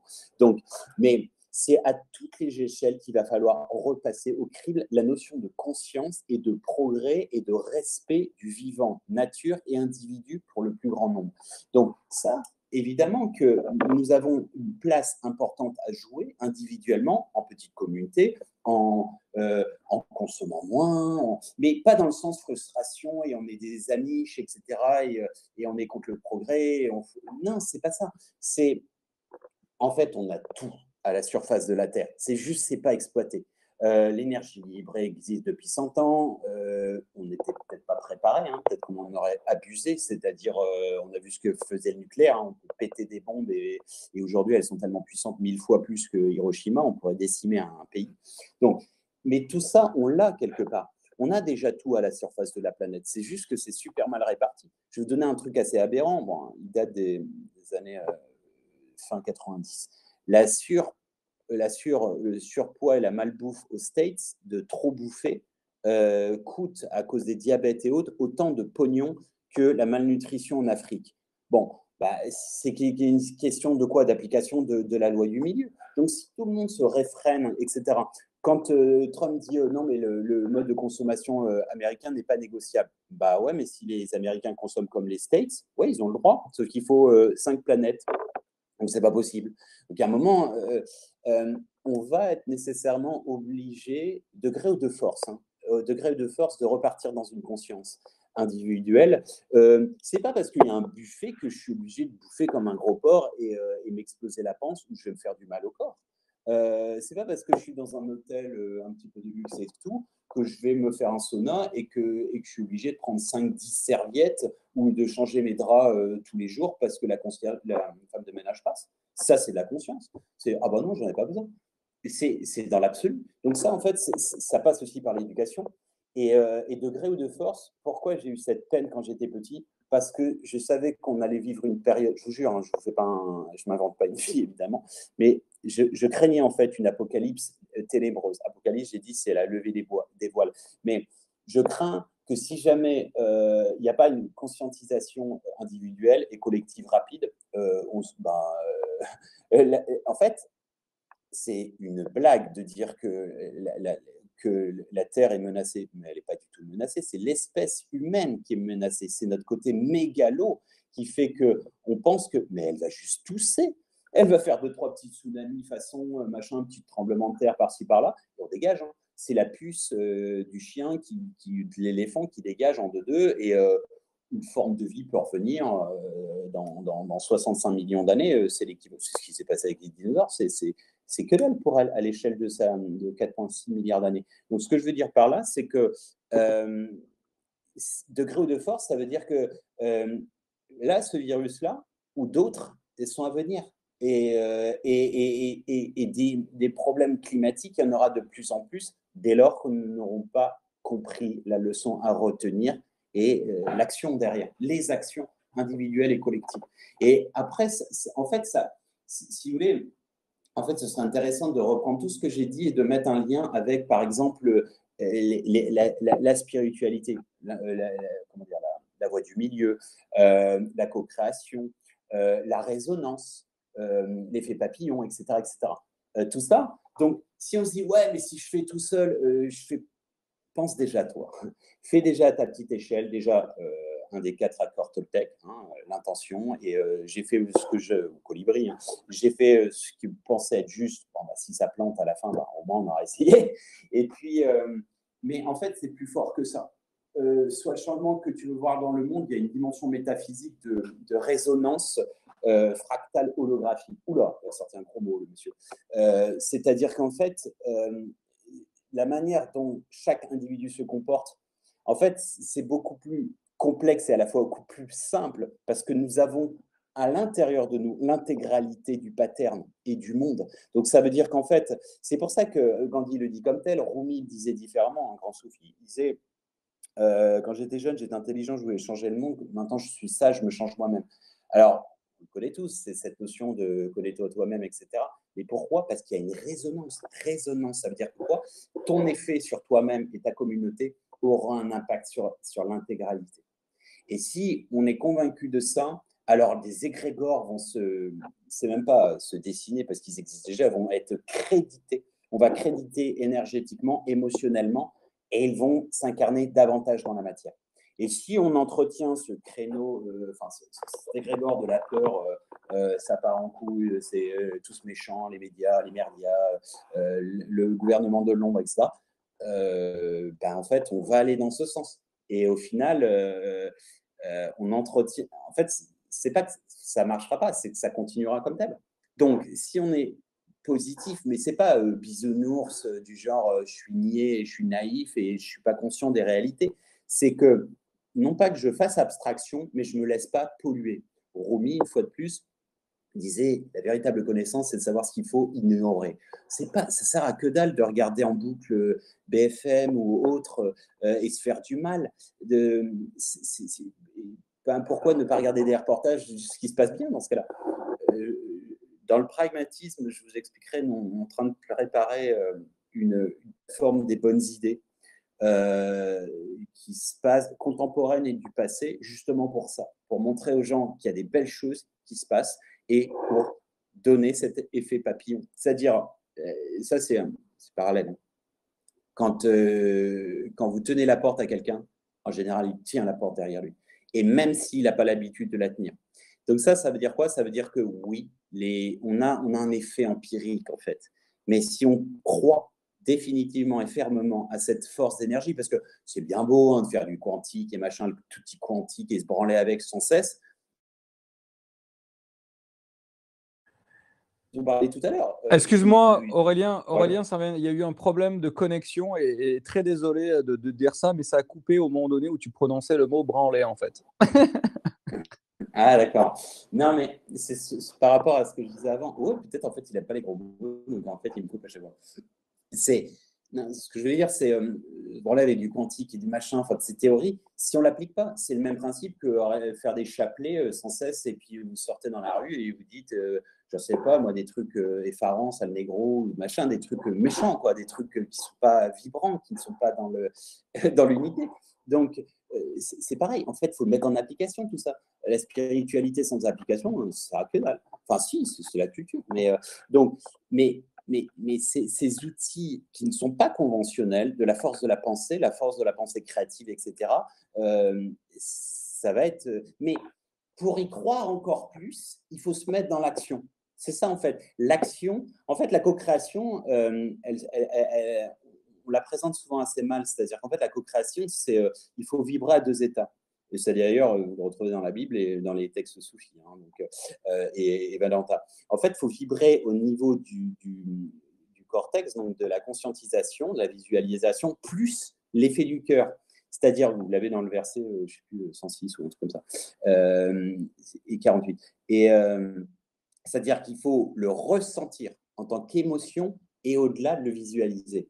Donc, quand je vous dis, moi, j'invite tout le monde à dessiner, dessine-moi un mouton, non, dessine-moi un dessin, dessin destiné, que chacun dessine, en fait, face à un truc de genre, j'aime pas ce monde, j'aime pas ma vie, brûlez-le et passer à autre chose, plusieurs fois si besoin, et dessiner, entre guillemets, ou plutôt écrire ce que l'on souhaite pour soi et pour l'humanité.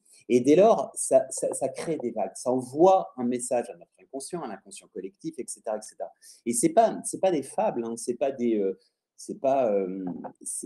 théoriquement opérationnel. Et se voir se réaliser dans l'action, ça motive, c'est stimulant, c'est motivant. Et Aurélien, est-ce que tu m'entends toujours? Ouais, ça a coupé. Ouais. Alors, Aurélien, tu sais, j'échange un peu avec tout le monde. Je vais faire une sorte de mini débrief en fait. Ensuite, je vais faire intervenir parce qu'il y avait Nia qui avait une question et ensuite je te laisserai faire la transition sur les deux sujets. J'aurais beaucoup aimé et les gens auraient beaucoup aimé que tu puisses arborer, on va dire aller plus en profondeur sur le sujet qui est créativité et amour inconditionnel. J'allais justement proposer une transition en fait là-dessus. Ouais. Et alors, avant que tu proposes ta transition, je te propose à Aurélien et Björkio, juste, Nia avait une question particulière tout à l'heure, je vais lui proposer de poser sa question et ensuite Björkio, je te propose de faire la transition avec Aurélien vers ce que tu voulais. Si Aurélien, tu es OK. Hein. Ouais, bien sûr, allez-y. Nia, je t'en prie. Bonjour Nia. Bonjour tout le monde, bonsoir Aurélien. Bonsoir. En fait, ma question, bonsoir.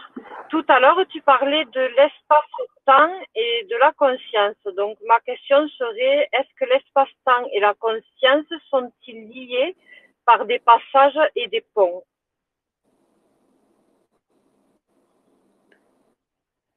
Vous m'avez entendu? Très belle question. Ouais, Nia, en plus, merci pour l'accent, il est très chantant, ça sent les cigales, c'est très beau. Merci. Super question. Alors, je vais essayer vraiment de synthétiser rapidement. En effet, merci. Ça, c'est un truc, je vous référerai, si vous voulez, ma chaîne, j'en parle, c'est la clé de mémoire 15, 16 et 18.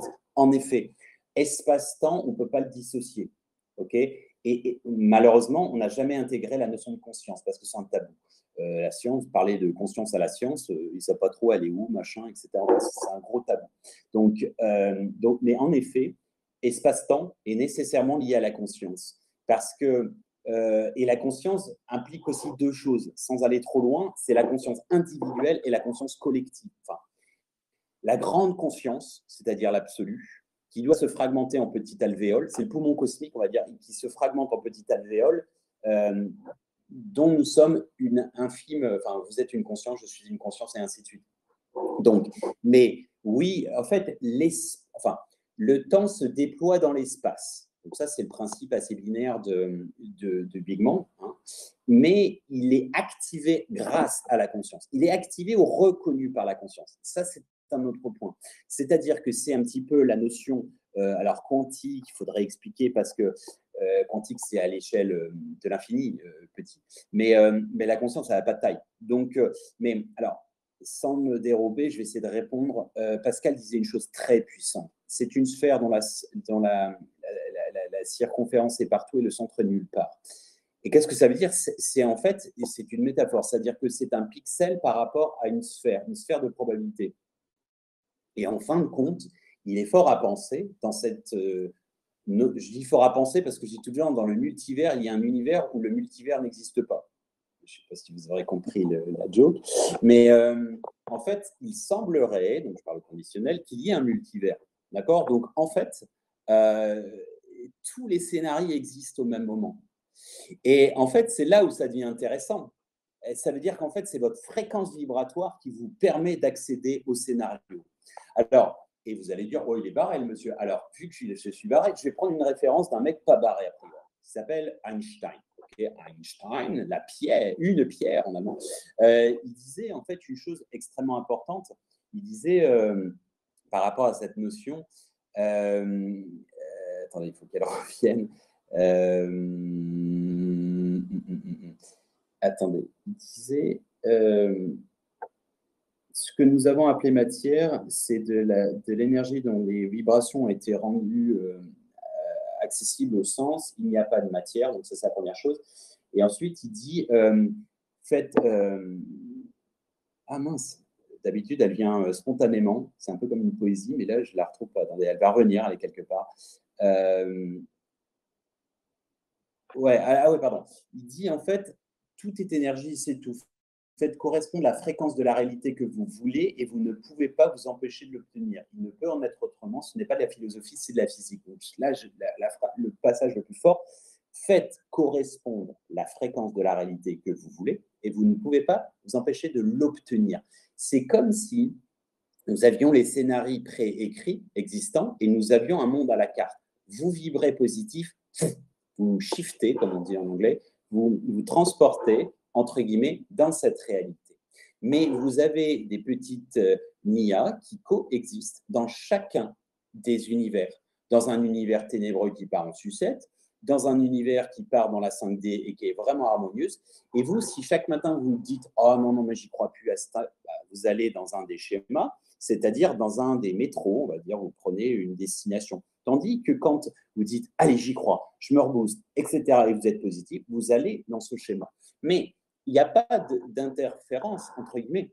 C'est-à-dire que vous pouvez, entre guillemets, dès que quelqu'un choisit, dans le libre arbitre, de vibrer différemment, il est fort à penser qu'il réintègre avec le passé. Alors, ça va partir encore trop loin, je sais, mais c'est un ouvrage que j'écris en parallèle qui s'appelle « Remembrance ». Nous sommes la restitution de notre passé. Si je viens de shifter dans Aurélien, en ayant l'impression d'avoir mes souvenirs depuis que j'ai 41 ans, je deviens cet Aurélien, n'est-ce pas? Mais donc, du coup, en fait, si on se télécharge, on se téléporte, entre guillemets, dans cette conscience en fonction de notre fréquence, nous intégrons le passé et, en fait, il y a une espèce de rétrocausalité. Alors, je ne sais pas si c'est très clair, mais… Alors, Aurélien, est-ce que tu pourrais dire la phrase suivante, « Tu penses, donc tu es ». Je pense donc je suis. Le problème, c'est qu'elle est limitante. Elle est à la fois limitante et en même temps vraie sur un segment. Elle est vraie dans ce cadre limitant, elle est fausse dans un cadre absolu. Parce que la question, on en revient toujours à cette histoire de est-ce que si un arbre tombe dans une forêt, il n'y a personne pour être là, est-ce qu'il fait du bruit ou pas? Et est-ce que j'ai besoin de poser ma conscience pour que les choses existent et coexistent? Et c'est ça le truc. Donc, oui et non. Et je sais qu'en fait, le problème, c'est si on va trop loin comme tel, on va rentrer dans un schéma qui, pour nous occidentaux, est très complexe, qui s'appelle les paradoxes. Et les paradoxes, d'ailleurs, les paradoxes quantiques existent en physique, mais les paradoxes, on en retrouve beaucoup dans les Vedanta, dans les Upanishads, etc., dans les textes sacrés hindous. Et c'est pour ça que ça fait péter un câble aux occidentaux. Parce que comment une chose peut être quelque chose de… positif plus négatif en même temps, c'est pas possible en fait. Et c'est ce qu'on appelle les superpositions d'états, ce qui existe en science. Donc, je pense, donc je suis… faudrait passer des heures et des heures à expliquer. Alors, excuse-moi, c'était très mal dit, j'en suis désolé, mais c'était en rapport avec ce que tu disais, où justement, quand tu émets une pensée, une intention, tu émets une énergie, donc tu es créateur de cette pensée et l'univers indéniablement te renvoie cette pensée-là. Sous forme de matière et de réalité consciente de ta propre projection.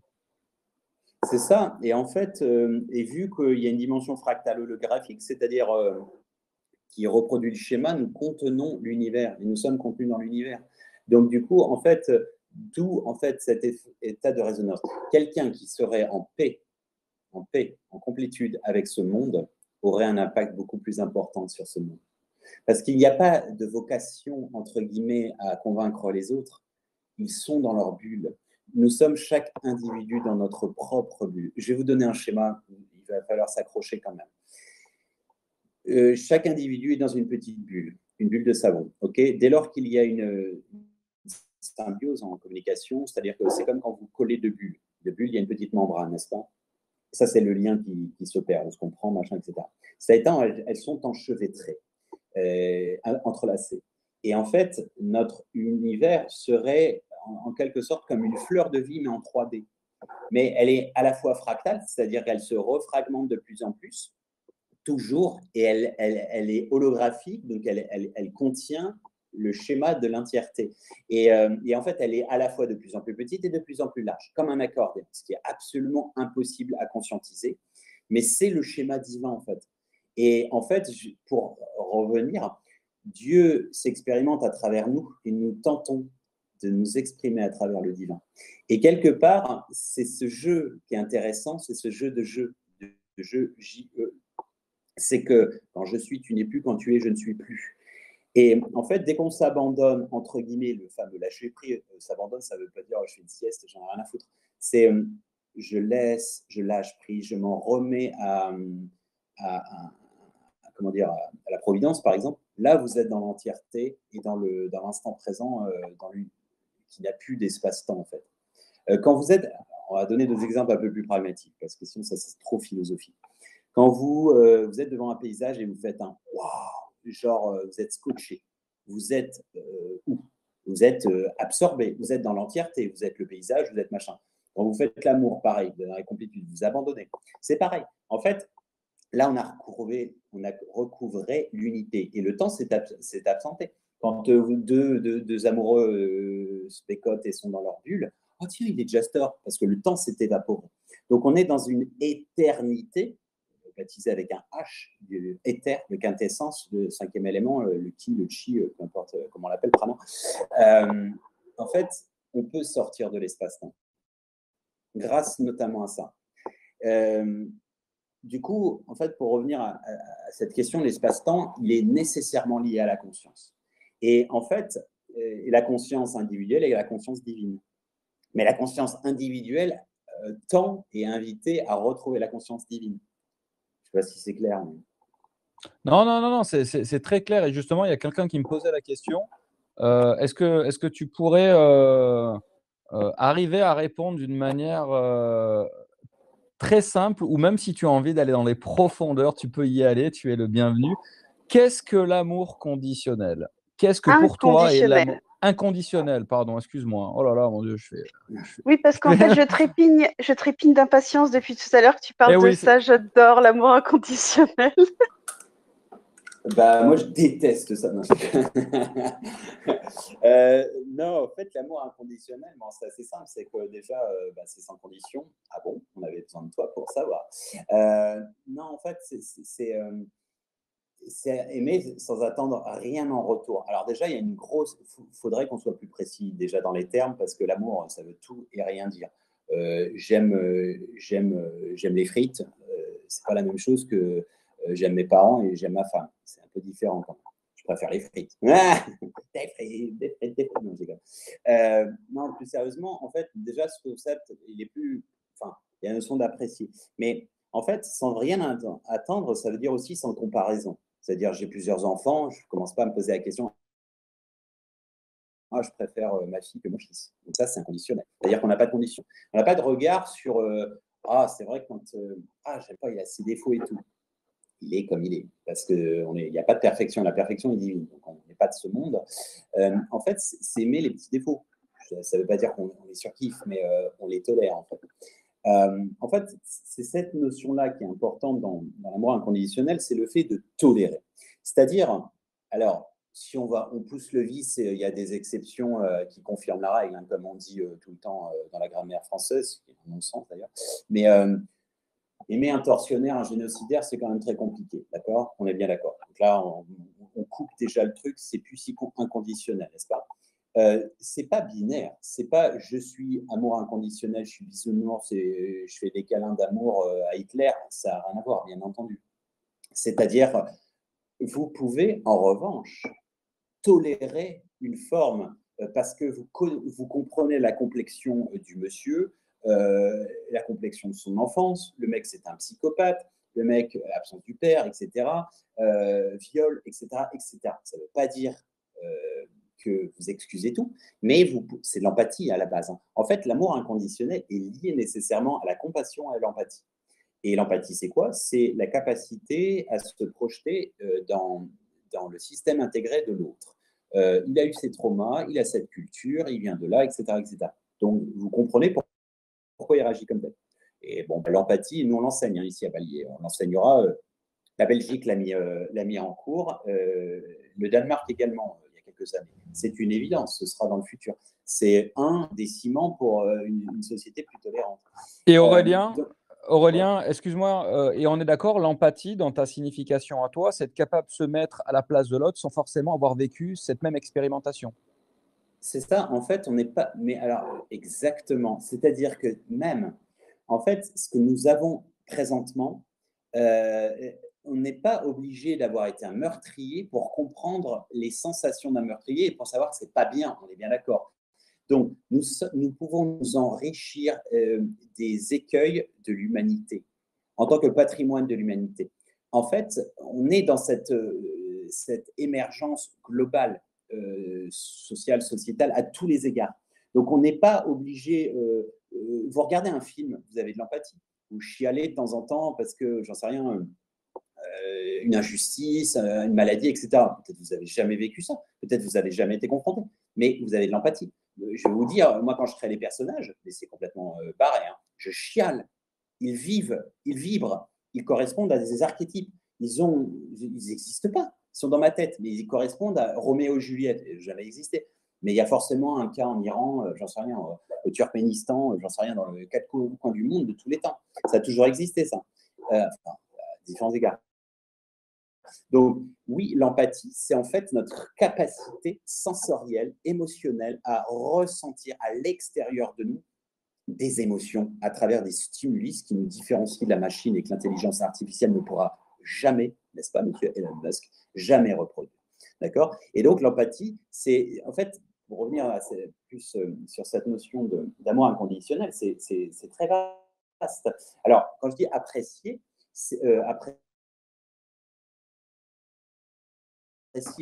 pas parce que je suis dans l'amour inconditionnel que je kiffe tout le monde. Dans ce cas-là, j'ai 8 milliards de contacts Facebook, je suis pote avec eux. Non, j'ai des acquaintances avec des gens, c'est logique. Il y en a que j'aime comme ça, mais ils m'emmerdent, enfin ils m'ennuient. Je sais pas que je les aime pas, c'est que je les aime inconditionnellement, c'est-à-dire je trouve mais j'ai pas d'acquaintance. Mais aimer inconditionnellement, c'est par exemple quand on va très loin, vous allez rigoler. Alors pour ce faire, c'est les schémas des théâtraux. C'est-à-dire qu'on se fragmente, on voit la vie comme une grande pièce de théâtre et comme un film. Donc, vous regardez un film, par exemple, vous vous dites « Ah putain, il est bon cet acteur, à chaque fois, il fait vraiment des rôles de gros con. Mais il est vraiment bon en rôle de gros con. » Alors, du coup, vous pouvez vous dire « C'est vrai que mon patron, en fait, il est pas mal lui aussi dans son rôle. Franchement, il le fait bien. » Alors, on est tous gros con de quelqu'un, c'est évident. Et là, en fait, on rentre dans une mascarade qui est intéressante parce que, oui, vous pouvez vous dire… vous pouvez bénir des expériences. Moi, je me suis fait virer de ma boîte, je me suis fait têche par ma nana à l'époque, etc. Je suis dans cet amour inconditionnel, je suis en paix avec ça, parce que je l'ai embrassé. J'ai dénervé, en fait, j'ai nettoyé. Oh, je ne fais pas le malin, hein. J'ai chialé, j'ai machin, j'ai pas content, la vie est méchante, etc. Oui, passer par tout ça, bien entendu. Mais être en paix. En fait, c'est de se dire, tiens, je me suis fait virer, bon, qu'est-ce que ça m'a apporté au final? Tiens, pu partir à l'étranger, j'ai pu rebondir, j'ai pu créer ma boîte, j'ai fait ceci. Cette nana, bon, elle ne me correspondait pas. Aujourd'hui, je vis avec un trésor. Bon, et ainsi de suite, en fait. C'est se dire, en fait, c'est ça l'amour inconditionnel, c'est de se dire, essayer de trouver du positif aussi. Encore une fois, ça ne veut pas dire que vous kiffez tout le monde, mais c'est très large, l'amour inconditionnel. Ça veut dire aussi, c'est l'amour des individus, mais c'est l'amour de la vie. C'est l'amour… vous me choquez, mais moi je fais des bisous, enfin ça va être très con, hein, aux fleurs, parfois aux animaux, les arbres et tout. J'aime, mais je vous jure, toute la journée, je passe mon temps à dire merci, merci Dieu, merci, enfin, n'importe qui me remercie, mais la nature et tout. Et ça, c'est de l'amour inconditionnel. mais Bali, en fait, j'ai envie de lui faire l'amour à Bali, quoi. J'ai les fleurs, j'ai machin, c'est un truc. D'ailleurs, on a envie de te dire, Aurélien, on a envie de te demander, mais comment tu fais l'amour sacré, Aurélien? Mais bon, évidemment, c'est personnel, mais enfin, ça, je le fais plus en petit comité parce qu'en effet, c'est. Non, mais je rigole, je te taquine, je déconne. Non, j'entends le tantrisme. Évidemment, pas, je ne mets pas sur la table ce que je fais, etc. C'est évident, ça, c'est chasse gardée, c'est mon petit jardin secret. Comme mes croyances, j'ai des croyances, hein, je suis des dogmes et quasiment personne ne le saura jamais. Et mais justement, nous sommes justement empathiques, tout cela, et à travers cette empathie, est-ce que tu pourrais nous partager pour que justement notre empathie puisse comprendre comment accéder nous-mêmes à notre propre divinité, à notre propre sacré et à notre propre, par exemple, sexe sacré, tu vois? Ouais, alors justement, tu sais, à mon sens, la première, ça a choqué certains, hein, la première personne qu'il faut aimer, c'est soi-même. C'est super important. Alors, ça ne veut pas dire hashtag I love myself, je me kiffe, je me roule des pelles dans la glace, je me fais des selfies tous les 10 secondes, etc. Non, c'est pas ça. C'est en fait s'accepter parce que déjà, on n'a pas le choix. Déjà, c'est très binaire. Parce que c'est un sacré cadeau qu'on nous a fait. Faut oublier l'histoire, j'ai pas demandé à Agnès. Si, vous avez demandé à Agnès, vous avez fait une compétition parmi des millions et des millions, c'est pire qu'un marathon. Donc vous êtes déjà champion, vous êtes gagnant. Donc celui qui dit j'ai jamais rien gagné, bah si, tu as déjà gagné la loterie de 1 million de spermatozoïdes d'ovules par maman et je sais plus combien de milliards de papa. Bref, donc, mais s'aimer, c'est-à-dire, en fait, c'est être en paix avec soi-même. Je ne parle pas nécessairement que physiquement, mais aussi physiquement. C'est-à-dire les fausses modesties. Ah, je ne sais pas si. Non. S'apprécier. Et d'ailleurs, vous le voyez. Des gens qui ne correspondent pas nécessairement aux critères dits de beauté, le nez aquilin, le machin, qui change au cours du temps, hein, d'ailleurs. Je ne sais pas, il est ou elle est pas, mais elle a un truc de ouf. Elle dégage un truc. On est bien avec cette personne. Elle est charmante. Alors là, c'est les stimuli, c'est un peu différent, mais en fait, c'est les vibrations du même ordre. Quand le mec dit oh putain, la vie, c'est la loi de Murphy, je comprends pas le délire, ça fait 2 ans que j'ai pas eu de nana, et comme par hasard, là, je viens d'en rencontrer une, je suis amoureux, et toutes les nanas me tombent dessus. Bah, c'est pas la loi de Murphy, mec. C'est tu vibres en haute fréquence, donc du coup, tu attires ça. Donc s'aimer soi-même, je sépare, bien entendu, le narcissisme, l'ego, le pervers narcissisme, etc. Ça, c'est dangereux, c'est néfaste. Non, là, je parle en fait de s'aimer, de s'apprécier. Ok, on fait un diagnostic, c'est très pragmatique. Ok, j'aime pas ça, j'aime pas ceci. Change, améliore-toi, fais des formations, etc. Il y a des nettoyages. Les nettoyages sont nécessaires. Hein. Nettoyage, on se lève le matin, c'est toi, n'est-ce pas? Ou le soir, n'importe. Mais nettoyage, ça veut dire quoi? Ça veut dire nettoyage des traumas. On en a tous. Hein. On a tous des sacs à dos de corps de souffrance depuis l'enfance. D'accord? Donc ça, 1. 2, on a les vicissitudes, les bagages familiaux, okay, qu'on trimballe. Moi, j'ai hérité d'un truc, défait il n'y a pas très longtemps de mon arrière-grand-mère, je ne l'ai même pas connu. Hein. Bon, ça peut être à différentes échelles, d'accord? Donc, lignée familiale. Et 3, c'est le karmique. Donc, c'est nos vies antérieures. Il faut déjà y croire, mais... Donc ça, nettoyer tout ça, ça fait partie du process de s'aimer, d'être en paix. Ça ne veut pas dire que vous la racontez, etc. C'est-à-dire qu'en fait, vous êtes très pragmatique. Vous dites, OK, j'aime pas ça, je travaille dessus. Après, vous connaissez vos faiblesses. Vous vous dites, bon, c'est vrai que je suis un peu nul là-dessus, c'est pas grave. Vous êtes meilleur dans un autre truc. Si tout le monde était au top, ce serait super chiant. C'est une question d'habilité. Après, c'est comme dans une communauté, il y en a un qui est meilleur pour, j'en sais rien, pour diriger, il y en a un autre qui est mieux pour faire la cuisine, il y en a un autre qui est meilleur pour... et ainsi de suite. Donc, mais s'apprécier soi-même, c'est primordial. Alors, comment on fait? On se met des petits post-it, on essaie de se faire des câlins.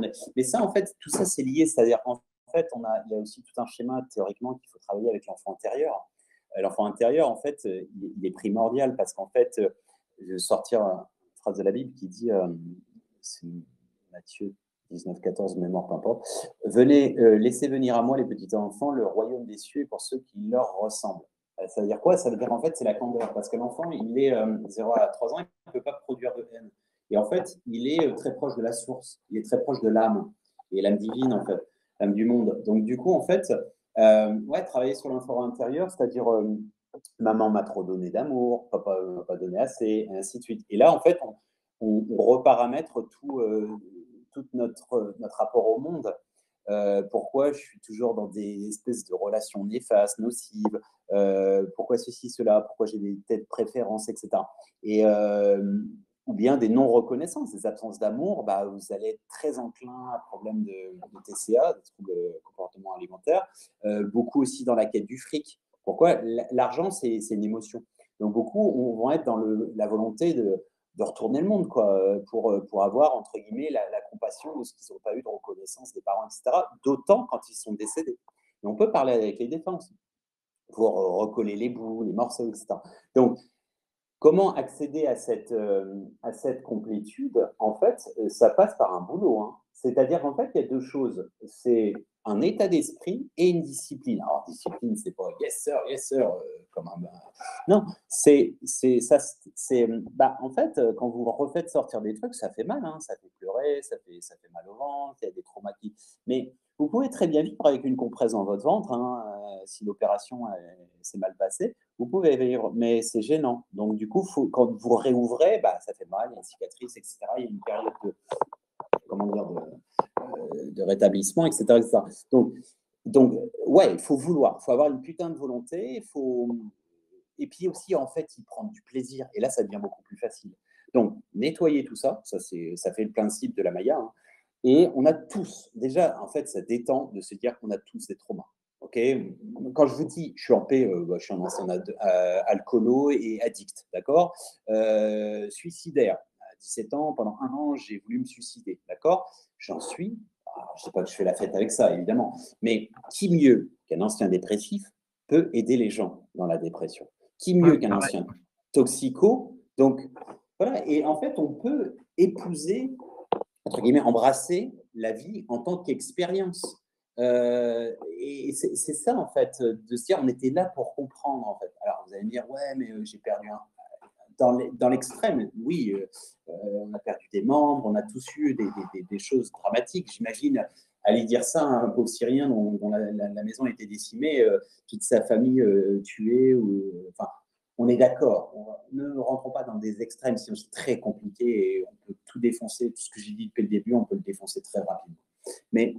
Mais voilà, cette espèce de connexion profonde avec le divin et l'exprimer, c'est en faisant plein de choses comme tel. C'est sans se mettre véritablement. Déjà aussi un autre truc. On a un petit problème, nous les latins, c'est qu'avant même, en fait, on a peur du succès. On a peur que ça marche. Parce que, non, mais je sais que c'est chiant en temps, hein, parce que non. En fait, beaucoup de gens ont peur du bonheur et beaucoup de gens ont peur de la réussite. On pense déjà au potentiel échec. Ah, elle va me tromper. Ah, elle va me lâcher. Ah, il va mourir. Ouais, c'est un peu le contrat qu'on a en arrivant sur la planète. Donc, déjà, vivre-tu. Vous alliez fumer-tu, vivre-tu. Déjà, là, ça enlève déjà un poids. Mourir avant de mourir, comme on dit dans le soufisme. C'est un hadith, d'ailleurs. Donc, d'accepter ce jeu. Les anglo-saxons, les asiatiques sont beaucoup plus je me lance dans un projet, une entreprise. Est-ce que je vais me planter? On n'y pense pas. Tandis que c'est vrai que, en fait, quand vous êtes décomplexé à vous dire, au pire, ça ne marche pas, au pire, j'ajuste, etc., etc. Mais on est vachement sclérosé de la peur, en fait. Et je vous dis ça, je ne m'en extrais pas. Hein. Il y a plein de choses que je fais encore maintenant en me disant je suis content, je suis fier de moi parce que je me suis lancé dans une chaîne YouTube il y a 2 mois et demi et on me poussait. J'avais peur qu'on me foute sur la gueule, qu'on me lance des trucs méchants et tout. Je n'étais pas câblé encore, je n'étais pas fait pour ça. Et je ne dis pas que je prends des baffes avec plaisir aujourd'hui, mais ça a été c'est un challenge. Et en fait, dès lors que vous commencez, en fait, quand on est petit, parfois on s'invente des mondes. C'est-à-dire qu'il y a des ombres qui nous font peur, mais c'est des ombres projetées. Et puis maman, elle arrive et elle allume la lumière. On se rend compte que c'était petit nounours qui faisait un tête de monstre. C'est un peu ça la vie, en fait. Très souvent, on met des masques de méchants Et en fait, dès qu'on allume la lumière, maman, la vie, en fait, on est beaucoup plus serein. Et en fait, dès lors que vous dites dans l'intention, je fais, ça plante, eh ben tant pis. Je vais vous dire, je vais vous avouer un truc. J'étais jaloux, comme c'était une maladie, c'était atroce quand j'étais jeune. Mon Dieu, traumatisme d'enfance, d'accord? Jusqu'à, ça s'est barré à 30 ans.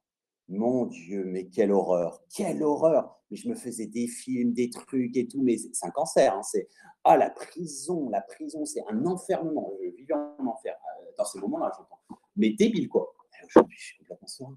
Je suis très bien. Et ma nana, elle peut mourir, elle peut se barrer, elle peut. Bah ouais, c'est la vie, ça fait partie du jeu. Mais mon Dieu, mais c'est comme la conspiration, si on est sans cesse en se disant on veut nous tuer, on veut. Peut-être c'est possible. Mais qu'est-ce que c'est chiant d'être toujours dans l'aigreur, dans la peur. Alors, la peur, donc justement, Aurélien, est-ce que je peux rebondir sur quelque chose? Tu es en train de parler de la peur et je trouve ça super intéressant. C'est que, en fait, je ne sais pas si tu suis cette logique et ce sentiment-là, mais la peur n'est qu'illusion. Et en fait, au bout du compte, faire face à ces peurs, c'est justement enlever le masque, comme tu disais, allumer cette lumière-là et se rendre compte, en fait, que nos peurs ne sont alimentées seulement par nos intentions, en fait. Ouais, clairement. Et en fait, le jugement dernier, c'est ça. Hein. C'est-à-dire qu'en fait, on est entre guillemets confronté à nous-mêmes dans nos propres complexions et notamment dans ce qu'on a fait. Mais en fait, c'est un auto-jugement. Embrasser ses peurs, ça veut dire aller à la rencontre. Dans les 12 travaux d'Hercule, c'est métaphorique, alors c'est la mythologie, mais en fait, ça veut dire qu'il a des challenges. Et s'il ne les a pas surmontés, elles reviennent. Vous pouvez très bien quitter quelqu'un, partir à l'autre bout du monde, si vous n'avez pas réglé vos problèmes par rapport à, j'en sais rien, de confiance en vous, de confiance en les autres, parce que, j'en sais rien, votre père, c'est un queutard et il n'a pas arrêté toute sa vie, et donc vous pensez que tous les gens sont comme ça, et de facto, vous le projetez aussi sur votre future nana, vous pouvez la quitter et vous barrer. Sous un autre schéma, ça reviendra toujours. Vous allez foutre la truc sous le lit, tandis que quand vous allez remonter à la genèse de l'origine de cette peur, l'abandon du père, l'abandon de la mère, tous ces trucs-là, et bien en fait, ça le dénerve. Ça le dénerve. Ça veut dire qu'en fait, c'est quoi? C'est comme quand vous avez une pression et vous compressez, comme en massage, en fait, vous le détendez. Et en fait, le principe, c'est, quand je dis embrasser la peur, je vous donne un simple exemple. Je suis claustro à la base. En Mongolie, en retraite chamanique, il y a 5 ans, je suis passé dans un espèce de truc de spéléo. Oh la vache, le bad. J'ai eu cette seconde éternelle où j'étais bloqué. Je suis sorti, j'ai chialé, mais une peur, un truc. Après, j'ai fait trop bien. J'ai fait des trucs comme ça. J'avais peur du noir. Je marchais des kilomètres dans le noir profond avec. Et en fait, je peux vous en citer plein. Et on en a tous. Alors, c'est pas. Faut faire des bisous à des araignées si vous n'aimez pas ça, mais quelque part, si, ça passe par là, en fait. Et en fait, c'est ça, c'est challenge. C'est comme si c'était c'est Koh-Lanta, quoi. C'est un peu ça, la vie. Et on est beaucoup plus en paix quand on a fait ce travail. Et alors, ça peut se faire sous différents biais, hein, l'hypnose, l'auto-hypnose. Il y a plein de techniques actuellement. Il y a plein de techniques. Ils sont même gratos. J'ai un truc qui me vient là par rapport à tout ce qui vient d'être dit. On parlait tout à l'heure de l'amour inconditionnel. Il y a déjà aussi un truc, ne serait-ce que dans notre verbe, en fait. C'est-à-dire que quand on parle d'amour, on le parle toujours comme une action. C'est-à-dire qu'on va dire que j'aime les bananes, j'aime quelque chose. Donc, ce qui veut dire que pour faire l'expérience de cet amour, il y a forcément une expérience à quelque chose d'extérieur à soi, donc de conditionnel, parce que pour aimer la banane, il faut l'avoir goûté.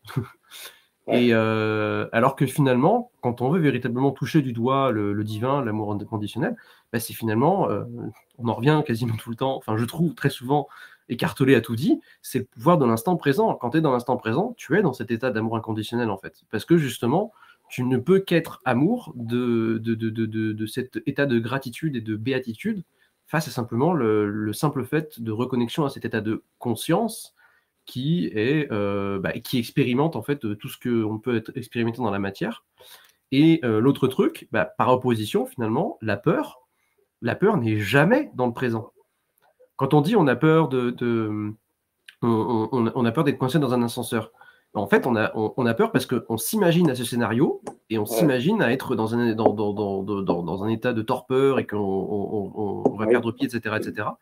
Et une fois qu'on est plongé dedans, bah en fait, et puis que justement, on ne fuit pas le truc, c'est-à-dire qu'on tombe, parce que y en a qui, du coup, ça coupe, ils tombent dans les pommes, etc. Et donc, en fait, ils se coupent de cette expérience du présent.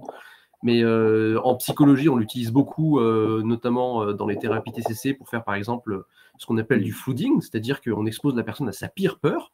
Mais parce qu'en fait, la peur, elle s'est tellement mis la rate au courbouillon à s'imaginer les choses, mais dans un futur probable mais incertain, et en fait probable mais juste imaginé et fantasmé, etc., qui s'est créé. En fait, le présent, c'est pas du tout ça qui montre, en fait. Parce que le présent, quand on est vraiment dedans, c'est juste c'est, quoi. Et on peut pas avoir peur dans le présent. En fait, je me permets juste de rebondir sur ce que Björk vient de dire, parce qu'en fait, et ce que tu viens de dire, Aurélien, juste avant, parce qu'en fait, l'objectif, c'est d'être au départ, tu as les regrets, au plus loin, tu as la projection, et en fait, l'objectif, c'est d'être dans l'instant présent. C'est exactement ça. Et quand l'un se tend...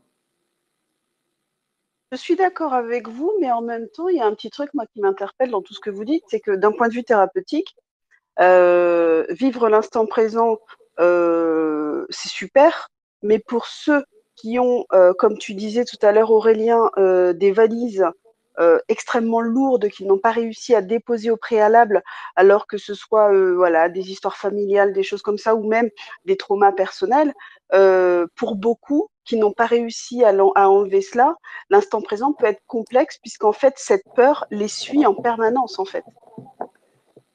Ouais, clairement, mais justement, c'est pour ça qu'il est nécessaire de toute façon. En fait, l'instant présent, c'est à la fois, ça vous permet de patienter, c'est comme une anesthésie dans le temps où vous n'avez pas encore nettoyé. Mais le nettoyage est primordial, parce que de toute façon, ça va plomber, littéralement plomber, mettre du plomb dans l'aile d'ange, divine, d'ascension. On est donc, complètement du d'accord. coup, après, en fait, je rejoins tout ce qui a été dit au préalable, c'est-à-dire l'un se tend vers l'éternité, dans le langage des oiseaux. Quand vous coupez vos carottes, etc., vous êtes dans un truc vraiment dans votre délire, dans votre film, dans machin, vous ne vous souvenez plus que vous avez été trompé ou que vous avez un deuil. Ah mince, c'est vrai, il faut que je sois triste. Ah, j'avais oublié, post-it, sois triste. Alors, c'est un peu schématique, bien évidemment, mais quand vous êtes vraiment absorbé, c'est une thérapie. Au-delà, en fait, vous avez une vie qui est en HD. Parce que l'instant présent, pourquoi il est primordial? Parce qu'il n'y a que d'instant présent. Et en fait, si on allait plus loin, il n'y a que des fragments d'ici et maintenant. Et ces ici et maintenant sont encore plus forts et plus faciles à réactiver à travers votre remembrance, le fait de recouvrer ses membres, quand vous avez été dans l'instant présent. Mais au-delà, c'est que vous continuez à vibrer, c'est-à-dire que vous, dans l'Inquisition, vous êtes encore là-bas. Et enfin, une partie de vous-même, j'entends. Et en fait, mais si on se focalise uniquement sur cette incarnation, vous êtes là dans l'instant présent, et vraiment, vous allez décupler en fait tout un travail. Hein, j'en parle pareil dans les vidéos ou dans les ouvrages. En fait, vous allez développer les 5 sens. Vous allez focaliser à fond sur l'ouïe et ainsi de suite. Et en fait, quand je dis que vous allez voir en HD, c'est comme la définition, c'est vraiment ça. C'est-à-dire qu'en fait, vous allez vibrer le monde. Et le monde va vibrer à travers vous. Vous allez être beaucoup plus réceptif, aux synchronicités, etc. etc. Et donc, le 6e sens, etc. Et là, on parlait tout à l'heure d'expérience du vivant, mais c'est fantasia. C'est-à-dire qu'en fait, le monde, il vous parle, mais chaque seconde, vous êtes en trip, quoi. Vous êtes... pensez à un truc et boum, vous avez la réponse, mais que personne ne verrait parce que ça existe uniquement dans votre complexion. Mais si on est trop en mode, je pense à la réunion d'après, ce que je vais faire à bouffer ou le pot que j'ai eu avec les potes hier, vous n'êtes pas. Vous êtes en pilote automatique, vous êtes en petite transe. Quand vous conduisez, mince, est-ce que j'ai fait ceci, cela, vous n'avez pas les images. Vous n'êtes pas incarné, en fait. Vous n'êtes pas ancré. Donc, c'est vrai que l'ouvrage de Eckhart Tolle, il est extraordinaire, il est génial. Il est de 99, je crois que j'ai dû l'écouter ou le lire une dizaine de fois, tellement il est important. Il est primordial, c'est un livre de chevet. C'est tellement simple surtout, c'est ça qui est extraordinaire. Mais alors, pour revenir deux choses quand même, mais on peut en revenir après si vous voulez, sur l'instant présent, parce que c'est vraiment, c'est pour moi, c'est en fait, vous sortez de l'espace-temps quand vous êtes en instant présent. Ça semble bizarre, hein. Mais en fait, vous touchez une forme d'éternité, du même ordre que quand vous êtes dans la complétude. Et ça devient un truc métaphysique, super. Le temps zéro, c'est comme le temps zéro en fait. Et extrêmement transcendantal, à vrai dire, à mon sens. Mais ouais, c'est ça, c'est un temps, c'est le point de singularité en fait. Donc Boston Higgs, etc. Il n'y a plus de taille, il n'y a plus rien, tout s'effondre en quelque sorte. C'est l'absolu. Et c'est ce qu'on appelle dans la Kabbale l'Aleph. Il y a un super ouvrage d'ailleurs qui est fait dans ce sens, Paolo Coelho. Elle est magnifique, cet ouvrage est magnifique. Bref, le fameux, quand tu parlais tout à l'heure de la peur, en fait, le courant miracle, si vous connaissez, il résume la vie à deux courants. Le courant miracle, la peur et l'amour. Et enfin, il est consubstantiel, c'est-à-dire qu'en fait, la peur, c'est une peur de manquer d'amour ou bien de l'avoir perdu. Et en fait, quand vous regardez un mec qui est un meurtrier, etc., souvent, ce n'est pas lié qu'à un crime passionnel, c'est un manque d'amour personnel, c'est souvent lié à ça, en fait. C'est une peur et en fait, c'est un schéma en fait, de dissonance, de désharmonie, de maladie, en fait. Et pour revenir à ce que tu disais aussi, c'est le fameux j'aime, on attend un complément. Alors que, ben non, j'aime dans l'absolu, j'aime. J'aime la vie, non, j'aime. Et c'est le même principe qu'on comprend très mal le fameux I am, où je suis. Ben, je suis quoi? On attend un adjectif derrière, un complément, etc. Non, je suis. Je suis dans l'existence. Et ça, c'est une puissance quand on a compris, parce qu'en fait, on ne l'a pas. C'est pas nous qui le comprenons, c'est pas l'ego qui le comprend. C'est quand il a accédé à son soi supérieur et il a retrouvé sa divinité. Et justement, Aurélien, de savant. À chaque fois qu'on en parle, on met le doigt dessus et bam, il disparaît. Aurélien, j'avais une question en complément de ce que je disais. Je ne sais plus si c'était Sonia ou Caroline par rapport justement, elle disait qu'il y a des personnes qui ont un background, tu sais, quelque chose de lourd ou autre, et on parlait de cet instant présent. Si tu veux, pour ma part, je ne sais pas si tu rejoins cette chose-là.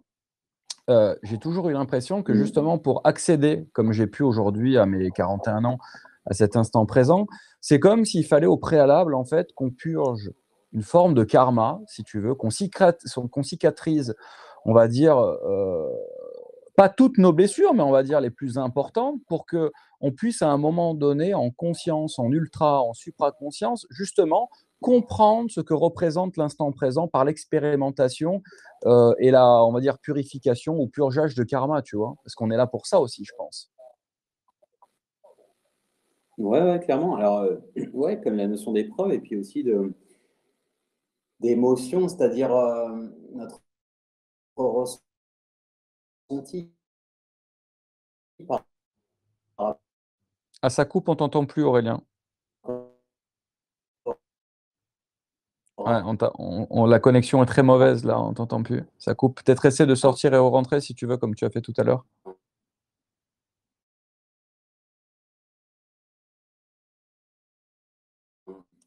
Est-ce qu'on vibre? C'est-à-dire que Aurélien, on t'entend très très mal. Tu sais, ça coupe la connexion. Je ne sais pas si tu m'entends, mais il faudrait peut-être que. Ah ouais, génial, cool. Et en attendant qu'Aurélien revienne, si vous avez tous des questions, n'hésitez pas à appuyer sur le petit bouton et lever la main pour poser vos questions en direct.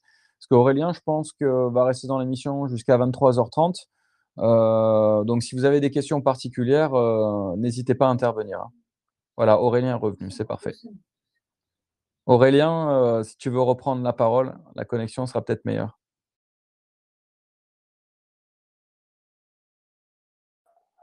Allô? Ouais. C'est bon. C'est bon là? Vous m'entendez? Ouais, super, on t'entend là, Aurélien. Allô, allô? Oui, Aurélien. Ouais. Donc, tu disais? Ok, cool. Et on s'était arrêté. Oui, en fait, on s'est arrêté sur le fait que c'est une notion de ressenti et d'émotion. Une fois que tout ça s'est déchargé, c'est pas que vous êtes dans l'indifférence. Ouais, je disais juste qu'en fait, chaque expérience, je confirme, je rejoins et je pense à la même chose, cette même sensation, qu'en effet, on est là pour nettoyer. Mais le karma, en fait, c'est pas j'hérite des vicissitudes ou des boulets, etc. nécessairement. En fait, Paulo Coelho l'a défini différemment, et c'est ce que je retrouvais aussi en Inde. En fait, le karma, c'est en gros, c'est en agissant présentement, je nettoie mon passé et qui aura une influence sur le futur. Donc, en gros, il y a aussi une notion de rétrocausalité quelque part à travers ça.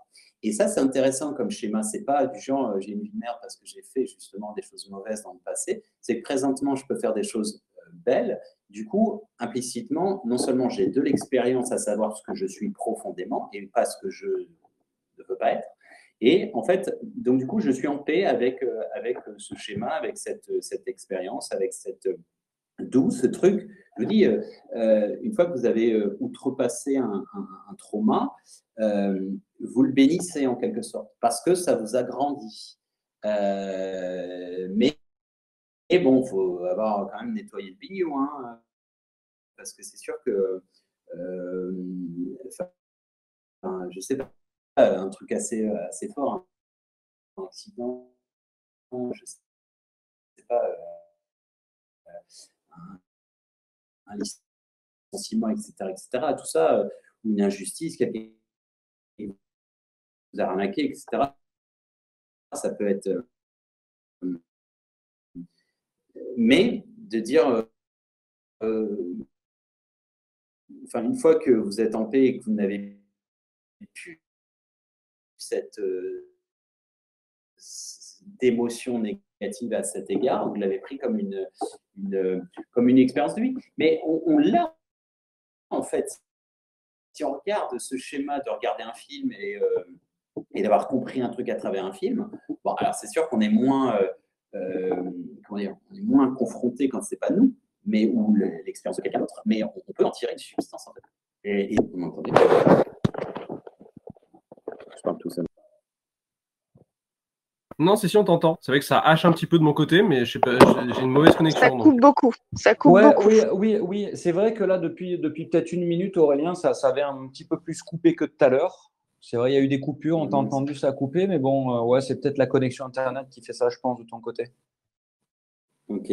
Vous voulez que je ressorte ou... Non, mais là, c'est bon, là, on te réentend, c'est nickel, c'est top. Donc, Aurélien, tu sais, il est 23h15, j'aimerais proposer peut-être à tous ceux qui ont si quelqu'un encore a une question particulière, s'il veut lever la main, prendre le micro, prendre la parole, c'est le moment ou jamais.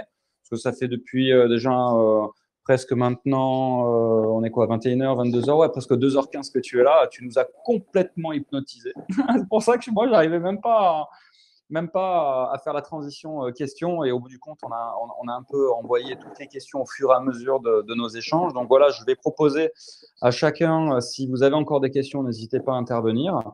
Et Aurélien, si tu veux nous transmettre ton mot de la fin, comment tu pourrais, qu'est-ce que tu aimerais nous dire?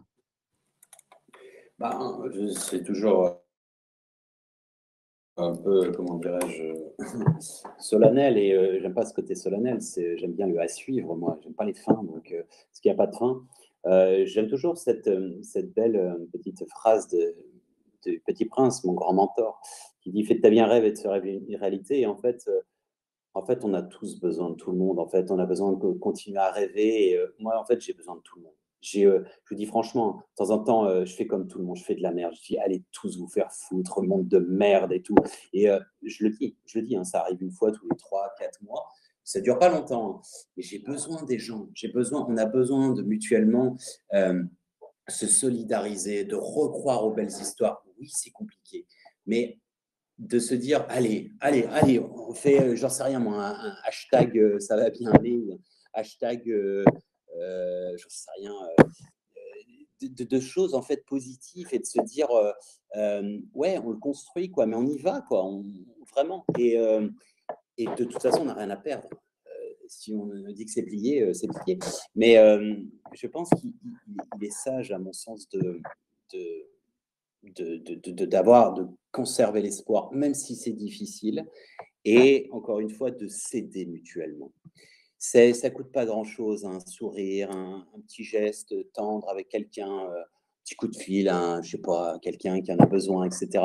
C'est ces petites choses qui font en fait qu'on est des humains, qu'on rôtisse le tissu social de cet habit de lumière qu'on avait, mais que la vie est tellement méchante, comme on dit, le système et tout. Et le système, on le laisse un peu de côté un instant, et puis on arrête.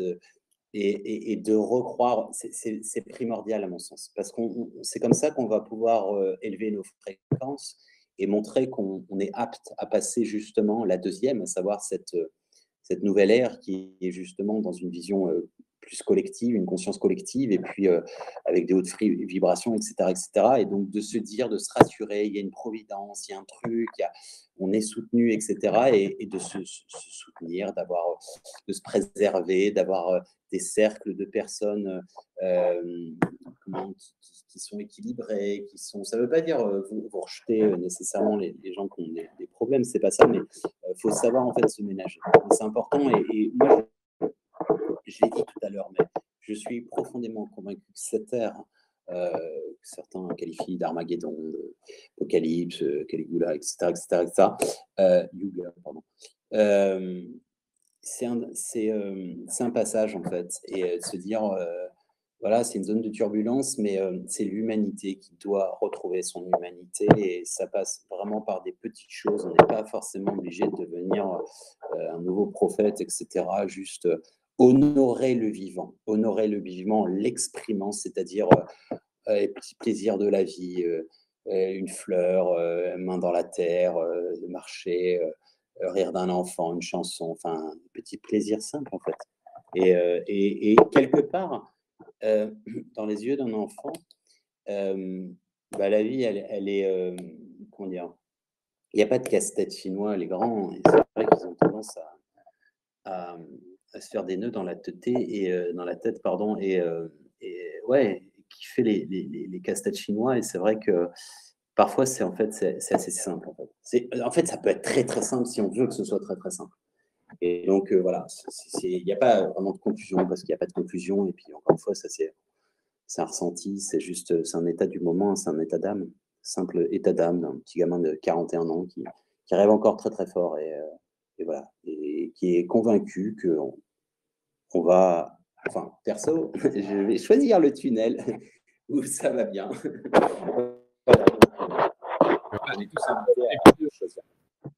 Ce rêve de gosse, je veux dire, t'es pas le seul à l'avoir. Non, je sais bien. Je me souviens encore de la manière dont je suis rentré en contact avec toi, les synchronicités qui ont fait qu'on s'est retrouvés quasiment au même moment, à avoir le même type d'idées à mettre en place. Et c'est un truc, ces espèces de synchrone, c'est même plus synchronicité, c'est même plus synchronisme à ce stade. C'est que je suis pas mal les gens qui publient sur les réseaux différentes pensées, différentes réflexions. Et je trouve ça fascinant de se rendre compte à quel point, sans se donner de rendez-vous, tel jour, on va être 3, 4, 5, une dizaine de personnes, chacun à sa sauce, aborder le même truc et avoir percuté sur la même chose, avoir vécu une expérience qui va les amener aux mêmes enseignements. Et c'est juste, mais c'est merveilleux, quoi. C'est hyper fascinant de voir ça se produire un peu de partout, à plus ou moindre échelle, selon les gens, entre guillemets, et leur niveau de conscience. Si on se met à niveler les gens en disant, bah voilà, celui qui est masqué, il est un peu moins conscient qu'un autre. Et ça change pas le fait qu'on est tous en train de cheminer chacun à notre échelle, en fait. Et c'est vraiment magique de voir à quel point, à un instant T, on va tous faire le même programme au même moment, quoi. Exactement. En tout cas, Aurélien, franchement, j'ai passé une soirée merveilleuse. J'espère que tout le monde ici présent a partagé cette même énergie que tu as diffusée, quoi. J'aime ce côté cool. Je m'en bats les noisettes, et en même temps, je suis connecté à la source, tu vois. C'est vraiment plaisant de voir ton énergie exprimer et manifester de cette manière. Je te remercie encore infiniment d'avoir accepté l'invitation. Avec un immense plaisir, et puis j'espère que, je suis un peu dévré aussi par rapport au manque d'interaction, parce qu'en fait, c'est un peu à l'arrache, et donc sur mon portable, c'est un peu difficile, mais si d'aventure on réitère, on le fera plus posément, et j'aurai mon ordinateur, comme ça je pourrai voir le chat et rebondir davantage, parce que là, j'ai fait un petit peu des phrases de 10 minutes parfois, et ça fait des monologues. Alors, en tout cas, tu as Tu as fait l'unanimité, Aurélien, parce que nous, du coup, on a vu sur les propos. Tu as fait l'unanimité sur ta personnalité. Alors, bien sûr, sur tous les propos que tu tiens, puisque bon, ça parle à beaucoup, mais surtout ta personnalité. C'est ce qui est beaucoup ressorti sur ton naturel, sur ta simplicité, la facilité. Tu as beaucoup plu. Voilà. Ok, c'est gentil. Bah, écoutez, merci. Et non, mais voilà, l'idée dans le futur, c'est ça. Ce sera davantage peut-être l'échange, l'interconnexion et l'interaction, parce que c'est comme on l'a dit, on s'apporte tous mutuellement, et parfois même le regard candide d'un enfant vous met dans des perspectives et des angles de vue que vous n'aviez pas forcément vus. Donc c'est pour ça qu'il n'y a pas de niveau plus avancé ou pas avancé, on s'aide tous parce que c'est une grande conscience globale qui s'éveille, et ça, c'est fascinant. C'est un travail individuel qui a une résonance sur le collectif, et ça, c'est fascinant. Et quand on ouvre cette boîte magique, qui n'est pas la boîte de Pandore, justement, la vie, ouais, c'est ce que j'appelle le grand livre de la vie, qui est en co-écriture et en co-lecture, et c'est juste fascinant, c'est juste féerique. Et en fait, c'est ça en fait qui me donne la niaque et cette envie, cette soif. Je trouve tellement parfois terne et dommage en fait que certains n'aient pas accès à ça, ne le voient pas, et pour différentes raisons, hein, bien entendu. Mais une fois qu'on a goûté à ça, je vous disais, je ne prends pas de drogue, mais c'est l'ivresse divine. C'est-à-dire que vous êtes tout le temps dans une... Ah, il y a un moment, c'est un peu plus relou, c'est évident, hein, on n'est pas toujours au top, mais en fait, ouais, la vie, elle est magique. La vie est magique, la vie est extraordinaire. Et même parfois, je vais vous choquer, mais même parfois quand elle est relou, eh ben, on peut prendre un plaisir à chialer. Je prends des plaisirs à chialer, j'ai pas honte, parfois. Et ça fait du bien quand on se prend un petit truc à l'eau de rose et qu'on chiale avec Kleenex et les glaces. Donc, c'est très standard, mais bon. On peut prendre du plaisir quasiment dans beaucoup de choses, en fait. Et en fait, de toute façon, je vais vous dire, quand on va repasser de l'autre côté, il y a un moment où on va vite se faire chier. C'est-à-dire que quand on est un esprit pur et dur, en fait, on rêve à nouveau de ces sensations. Même un truc, parce que c'est ça la vie, c'est ça le vivant. C'est justement, c'est de l'émotion, émotion, E égale MC2, de l'énergie en mouvement, en motion, qui se meut. Et ça, c'est primordial, parce que quand on sort, alors on peut s'aseptiser et enlever toutes les connexions neuronales de trauma, etc., on pourrait le faire comme tel, on pourrait devenir des robots, mais après, si on est des robots, bah, on n'est plus basiquement humain, on n'est plus dans le vivant. Bah d'ailleurs, Aurélien, ce qu'il y a de fantastique, et je te rejoins, et j'adore la vie pour ça, parce qu'en fait, notre vie sur Terre, en fait, tu parlais d'être un esprit pur, en fait, c'est d'expérimenter l'amour dans la matière, et c'est une occasion unique de pouvoir le faire, en fait. Bah, c'est extraordinaire. Franchement, c'est... ouais. Mais en fait, recouvrez ça, cette vue, qui est la vue d'enfant. Après, vous kiffez tout. C'est-à-dire qu'en fait, vous êtes en profond émerveillement et tout. Mais regardez une fleur, regardez un putain d'arbre, regardez la complexion, des connexions des racines qui se parlent entre eux. Il y a du magnétisme avec les champignons, c'est l'Internet, quoi. Mais même les prouesses humaines. Prenez un avion, mais c'est quoi ce gros sèche-cheveux qui va porter des tonnes? On fume ou c'est quoi le délire? En fait, tout est juste, quand vous recouvrez ça, vous dites, mais franchement, bravo, c'est quand même bien. Mais ce qui est extraordinaire, ce qui est extraordinaire aussi, c'est le corps humain en soi, parce que comme on est incorporé, on a tous ces sens que quand on est en âme, moi j'ai souvenir avant de m'incorporer sur la Terre pour cette vie-là, j'ai souvenir de m'être portée volontaire pour venir expérimenter, et je me rappelle ce que je ressentais à l'époque et ce que je ressens aujourd'hui. J'ai accès à tous les sens que nos corps nous proposent, mais c'est juste du délire, quoi. C'est merveilleux. Ouais, exactement. Et je pense que beaucoup de gens sont venus aussi, malgré eux, ne le sachant pas, mais dans leur mission pour ça, pour aider aussi à une ascension planétaire. Et puis, c'est un peu comme des professeurs émérites. Ils sont en retraite, ils se sont retraités, ils donnent encore le petit conseil, vite fait. Et c'est assez fort parce qu'il fallait quand même venir. Mais on passe quand même par ces trois phases indéniablement, malgré ce que tu dis, qui sont l'apprentissage, l'expérimentation et la transmission, qu'on le veuille ou non. Clairement, parce que encore une fois, dire la vie est méchante, c'est le démiurge, c'est la dualité, c'est la matrice, etc. Si vous voulez, les gars, mais il y a un moment, la vie a été créée aussi pour ça. Donc, la beauté est dans l'œil de celui qui la regarde, mais c'est vrai à l'inverse aussi. Démiurge, il est dans ton regard. Et le démiurge, il segmente, il fragmente, il fait son boulot. Donc, il y a un moment, encore une fois, c'est le principe de l'existence. On a été fragmenté pour retrouver et recouvrer l'unité. Donc, il n'y a pas à avoir le mal partout. C'est encore une fois, Épicure a été très mal compris. Hein. Épicure, c'est pas que l'épicurie, de la bonne bouffe et machin. C'est un alignement. Je vais vous donner un dernier truc, excusez-moi. Mais le symbole de la croix, c'est pas du tout le truc de souffrance de potentiel Christ. Ça n'a rien à voir. C'est ésotériquement parlant, j'entends. C'est l'alignement horizontal et vertical. Horizontal, la bonne bouffe, la bonne chouille, on se marre, on fait au football, etc. Enfin, la vie, quoi, l'art, tout ce que vous voulez. L'art et du cochon. Et l'alignement vertical, c'est-à-dire la rectitude, c'est-à-dire la connexion avec l'invisible, les énergies, les ancêtres, la spiritualité, etc. Et au centre, il y a quoi? Vous. Et au centre, c'est quoi? Medium, medius, véhicule et centre. Ça veut dire en latin, ça veut dire quoi? Ça veut dire intercesseur et également le véhicule de vie.